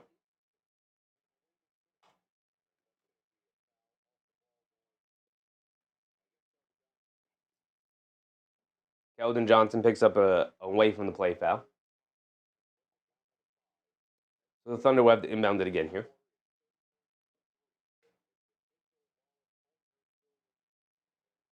J-Dub has it up top. J-Dub down the lane, fall away over Wemby. Can't get it to go. Fox with the rebound. Hit ahead to nobody, but Harper picks it up. Harper on the right wing crosses over. Bump, spins, kicks it over. Johnson in the lane, knocks down a scoop layup. 15. 7 minutes to go.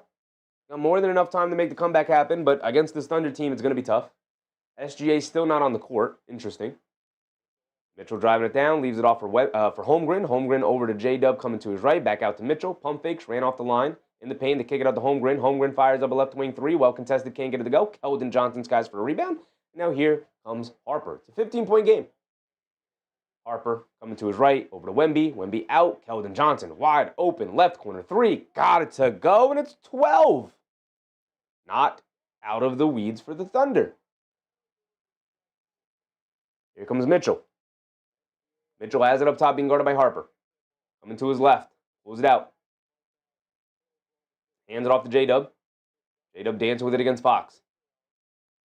J-Dub over to Mitchell. Mitchell catches, pump fakes, driving to his right in the lane, takes a bump, puts up the floater, can't get it to go, but he draws the foul. He's going to go to the foul line for 2 free throws.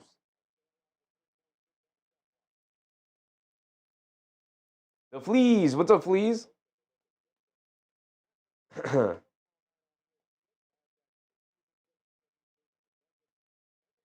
Crane said Behringer was a high draft pick. Giving minutes right now to Shannon and Clark. Yeah, but Shannon and Clark haven't really worked out. I just feel, and maybe they'll play him more, especially after the performance he's had tonight.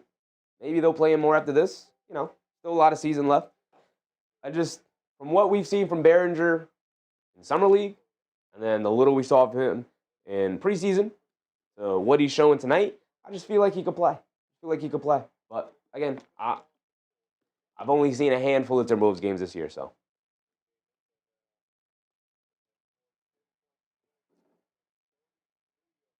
A.J. Mitchell knocks down both free throws. Puts a bit of a damper into that Spurs run. Approaching the halfway point here. Keldon Johnson down the lane gets blocked as he was going to the basket. Bad drive for Keldon Johnson there. Reckless play. Cornette is back in for Wemby. SGA is back in the game. Throws up a floater. Gets blocked. Lindy Waters with the rebound. Quick outlet to Fox. Fox is going to turn on the boosters. In and out dribble. Down the lane. Gets caught in the air. Spins. Dives on it. And now it's going to be a jump ball.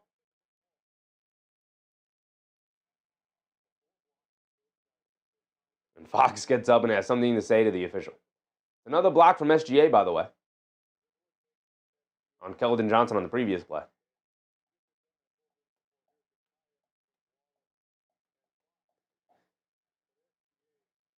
Crandon said, I agree. I think he can play.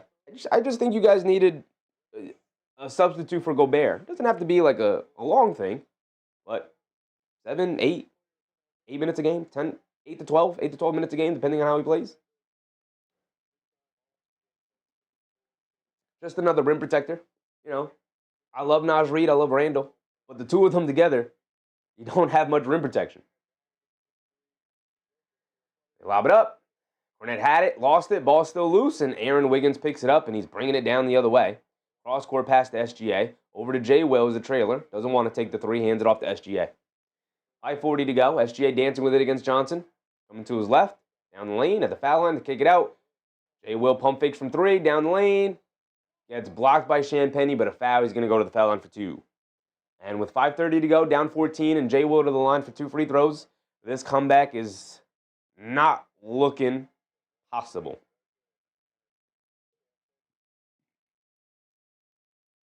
Shows that said Fox is faster with the ball dribbling than without. Very true. Very true.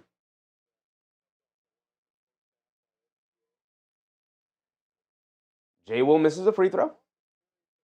That helps to come back. When your opponent misses free throws, that helps to come back for sure.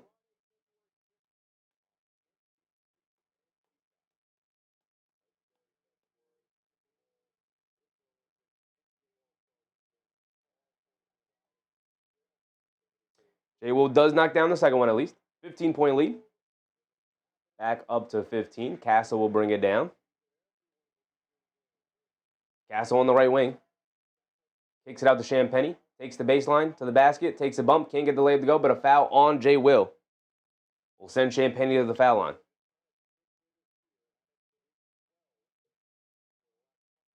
Student said, Harnstein, I just had to see his face.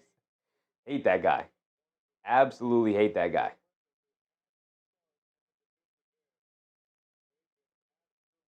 Just that's not many guys can do that. Allen Iverson was one too. Yeah, part of it is Champagnie misses a free throw. That's going to hurt your comeback chances. Part of it is guys, when they don't have the ball in their hands, they're not using their full speed. Like they're going 70, 80% to stay in control. Versus when you have the ball in your hands, you know what your destination is. As Champagnie misses both. Johnson had the offensive rebound, but gets it taken out of his hands, and now here comes the Thunder.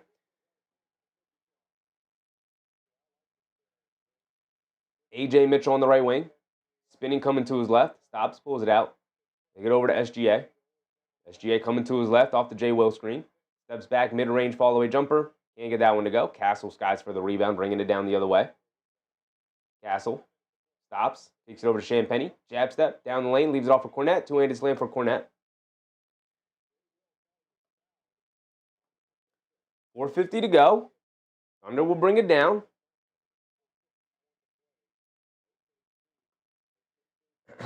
13-point game with 4.5 to go. Not insurmountable whatsoever. It's within striking distance for the Spurs. A.J. Mitchell lost the handle, picks it up. They get it over to SGA, being guarded by Castle. SGA crosses over to his right. Going around a couple defenders to the basket. Scoop layup. Can't get it to go. Good contest from Cornette. Maybe he got a piece of it. Here comes Castle. Shot out of a cannon. Crossing over down the lane. Kicks it out to Fox. Wide open. Right wing three. They need it, brother. Can't get it to go, of course. And then A.J. Mitchell with the rebound, and SGA will bring it down. Brother, they needed it. Brother, they needed it, man. SGA bringing it down against Castle. Has it up top, 4 minutes to go. SGA spins and gets fouled by Castle.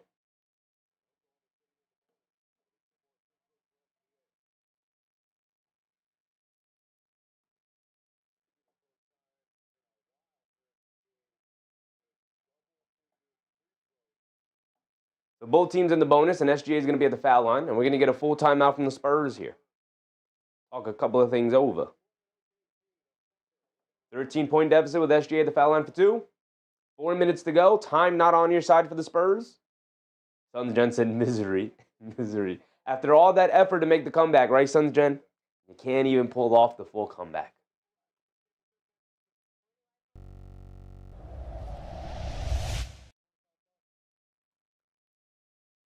We do have the ending of that game.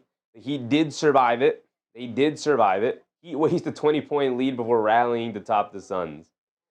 Timberwolves just absolutely dismantled the Bucks tonight.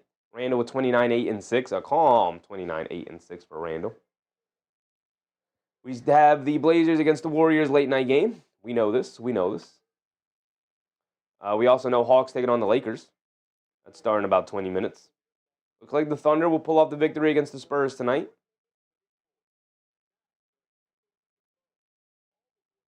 Seems that the Bucks have back-to-back games. I don't know. The Bucks are not a very good team, so makes sense they would lose. The Rockets starting to pull away from the Bulls. They got a quick 7-point lead there. Probably will pull that one out. Trey Jones, my goodness, 31-7 for Trey Jones. Underrated guard in the league right now is Trey Jones. Nuggets with a 2-point lead over the Pelicans with 23 seconds to go. And you pulled it off Denver. Denver surviving the non-Jokic time here, man. Also, what's going on with Christian Brown? I hope it's just like an injury management type of thing since he just came back. Left ankle sprain. Did he come back just to sprain his ankle? My goodness, man. So Jokic was ruled out for 4 weeks on the 30th, so we're coming up on the 2-week mark now for Jokic. Actually, I think today marks 2 weeks for Jokic. So another 2 to 3 weeks-ish for Jokic, according to this. Valanciunas, 4 weeks on January 1st, not long after Jokic. So we're coming up on 2 weeks for Valanciunas as well. Moran said AD always dressed. Yeah, they don't call him street clothes for nothing. Just that said, no Ant or Rudy will bust up Giannis. Yeah, I mean, when it's Giannis or nothing, it's tough to overcome. That Bucks team is not good.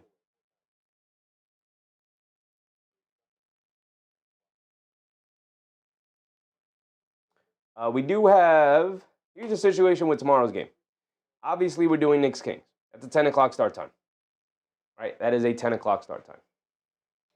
So that means we have an early slot open. We could possibly do Cavs versus 76ers as the early game leading into the Knicks, but I don't know. For the doubleheaders, I feel like it's got to be a better game than Cavs 76ers. This is a battle of the mid here. 76ers have a much better record than the Cavs here, even. So I don't know. I'm sure this will be a good game and whatnot, but like if it was Detroit, Philly, maybe. If it was Detroit, Boston, hell yeah. If it was Detroit, OKC, definitely. But Cleveland, Philly, I don't know about that. So we might just end up doing the late game, Knicks Kings, obviously. But we'll see. See how I'm feeling. SGA knocks down both.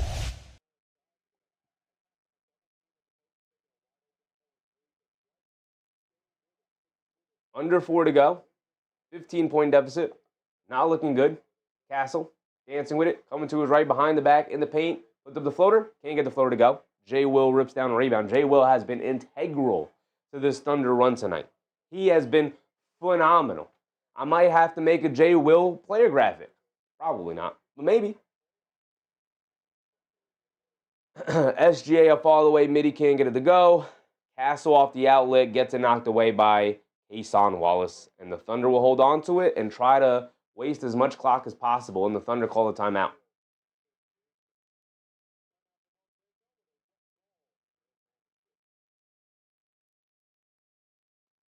And a timeout for the Thunder. AB said, so far, Minnesota winning the trade. You don't have to delegate the trade on a game-by-game basis, big dog. Moran said, as a Knicks fan, yes, trade the first-round Wizards pick. Giannis would be a beast at the 4. Brother, that's not a first-round Wizards pick, big dog. No one wants it. That's a nap better than early games? Possibly. Possibly. You're not wrong about that. If it was a good enough early game, I just don't think Cavs 76ers is a good enough early game. It's unfortunate because the Knicks don't have a ton of West Coast games like that we could, think about doing early games against. But Lilo Bow, ex-Bow. What's up, Lilo? J-Dub needs another point. I don't think J-Dub's going to come back. Oh, no, he is in the game right now. So, all right, brother, I'm rooting for you.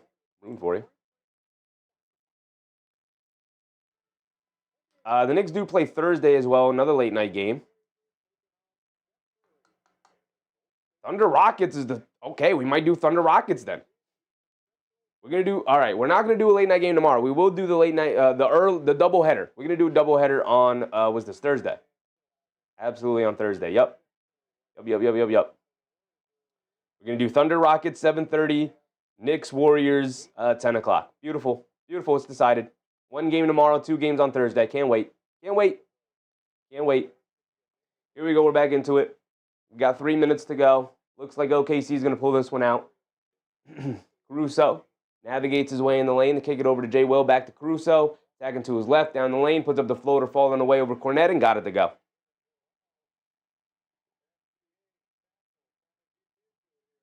And a fracas between SGA and Castle. Is that a double tech? Double tech on Castle and SGA. You rarely see SGA get into it with guys. Was it Castle initiating it? Little bumps. And then Castle gives him a little bump back. Just a whole lot of nothing. Just some competition right there. So, all right, give them both technical. We keep it moving. There was no malice between the two guys. Just a little pushing and shoving. Fox fires up a 3 and rattles it in. But they needed that 3 previously, brother. Now you're down by 14, but you needed that 3 previously, man. You desperately needed it. Caruso bringing it down. 2:40 to go. My timer's way ahead. 2:40 to go. SGA steps through. Castle dives for it. Can't get it. SGA, they kick it out. Swing it. Caruso, 3. Dagger. I mean, this game has been out of reach for a while. But 2:30 to go. And a 17-point lead for the Thunder. AB said maybe the Knicks can bring him back next year. Bring who back? What are we talking about, AP? Bring who back next year? Dante? Dante ain't going anywhere, brother.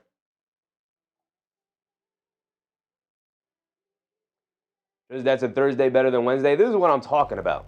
These are the early games we need to do doubleheaders with. Obviously, we have the Knicks as a late night game, but these are the games we need. Thunder Rockets on a rematch. Rockets not playing well as of late, but hopefully they're healthy going into this game against the Thunder. But this is the quality matchup we need. Absolutely.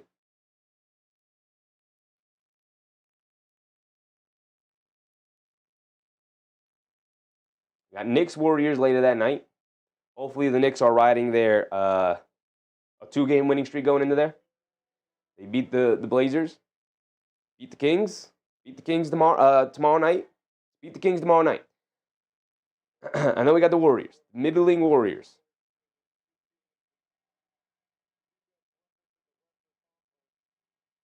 Outside of that, I mean, Phoenix-Detroit is also a pretty dang good game. Hold on.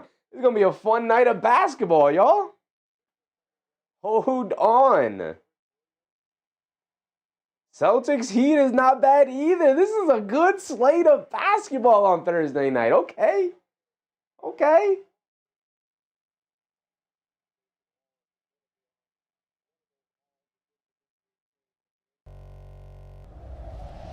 I'm excited for Thursday.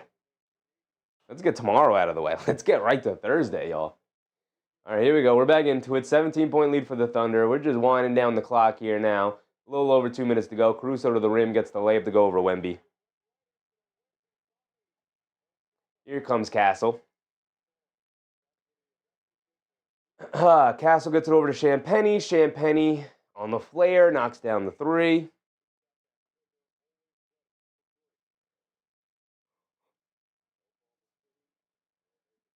SGA bringing it down against Castle. SGA gets caught in the air, draws the foul. They are in the bonus, so 2 free throws for SGA. Foul on Fox. AP said Wolves winning the trade. They're not winning the trade, brother. We can't delegate who wins the trade on a game-by-game basis, big dog.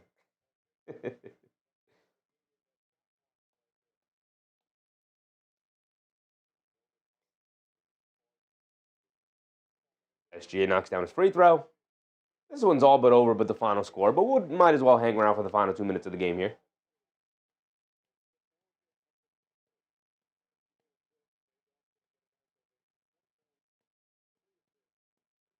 So J-Dub comes out at 20 points. Whoever in the chat, Lilo, needed the J-Dub extra point. He's not going to get it. He's done for the night. SGA knocks down both free throws. And Harper will bring it down.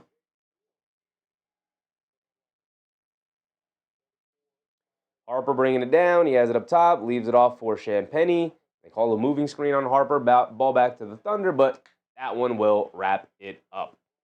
Game's been wrapped up for a while anyway. Good effort from the Spurs. But here we go. Just that's a Chet needs a protein shake. Just that Caruso was a plus 27. Yeah, I mean, I'm not worried about Caruso and, his poor play to start the year. Not worried about it. He'll be ready come playoff time. We talked about this in the pregame. Had to expect the Thunder to want to come out and not get swept by the Spurs this year. They end up losing the series anyway, 3-1. But solid victory. Show the Spurs like, hey, it's a bad week. It's a bad week for us. Here's what we can really do. AJ Mitchell has it up top, being guarded by Harper. 1:30 to go. And we'll wind down the clock here. Wiggins will fire up a three. At this point, we're just waiting for the final score so we could sign off. Once we get under a minute, we'll switch over to the final scene. Sohan is in, by the way. There are some people out there who want to see Jeremy Sohan traded to the Knicks. I'm telling you right now, that is a horrific idea. Sohan's not good at basketball right now.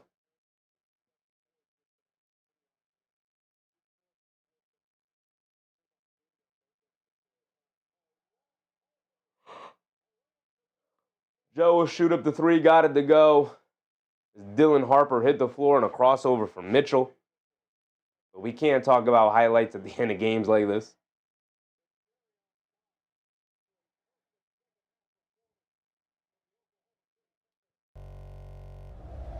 And that'll be it. Final 30 seconds of the game. It's 119-90. I just want to thank everybody for hanging out with us here tonight. It was a very good game. To be expected, the Thunder did not get swept by the Spurs. I think that would have been far more surprising if the Spurs ended up winning today than if the Thunder ended up winning. Thunder won it. They won it in runaway fashion the second half here. They got off and got on a heater, and that pretty much put a stop to it for the Spurs. The Spurs fought hard to try and get back in, but every time they had an opportunity to take the lead, their guys could not knock down shots. So this will also end up being the final score here. The Spurs fail to reach the 100-point mark. Just goes to show you how incredibly important Devin Vassell could be. Vassell is incredibly important to what the Spurs need to do. They need a guy who can be a little bit of a heat check guy and knock down shots. Barnes did not knock down enough shots. Johnson did not knock down enough shots. And you need three-point shooters out there because Fox also didn't do nearly enough. And then Wemby, maybe a little bit of a minutes restriction still with the injury. It's not great. Not great.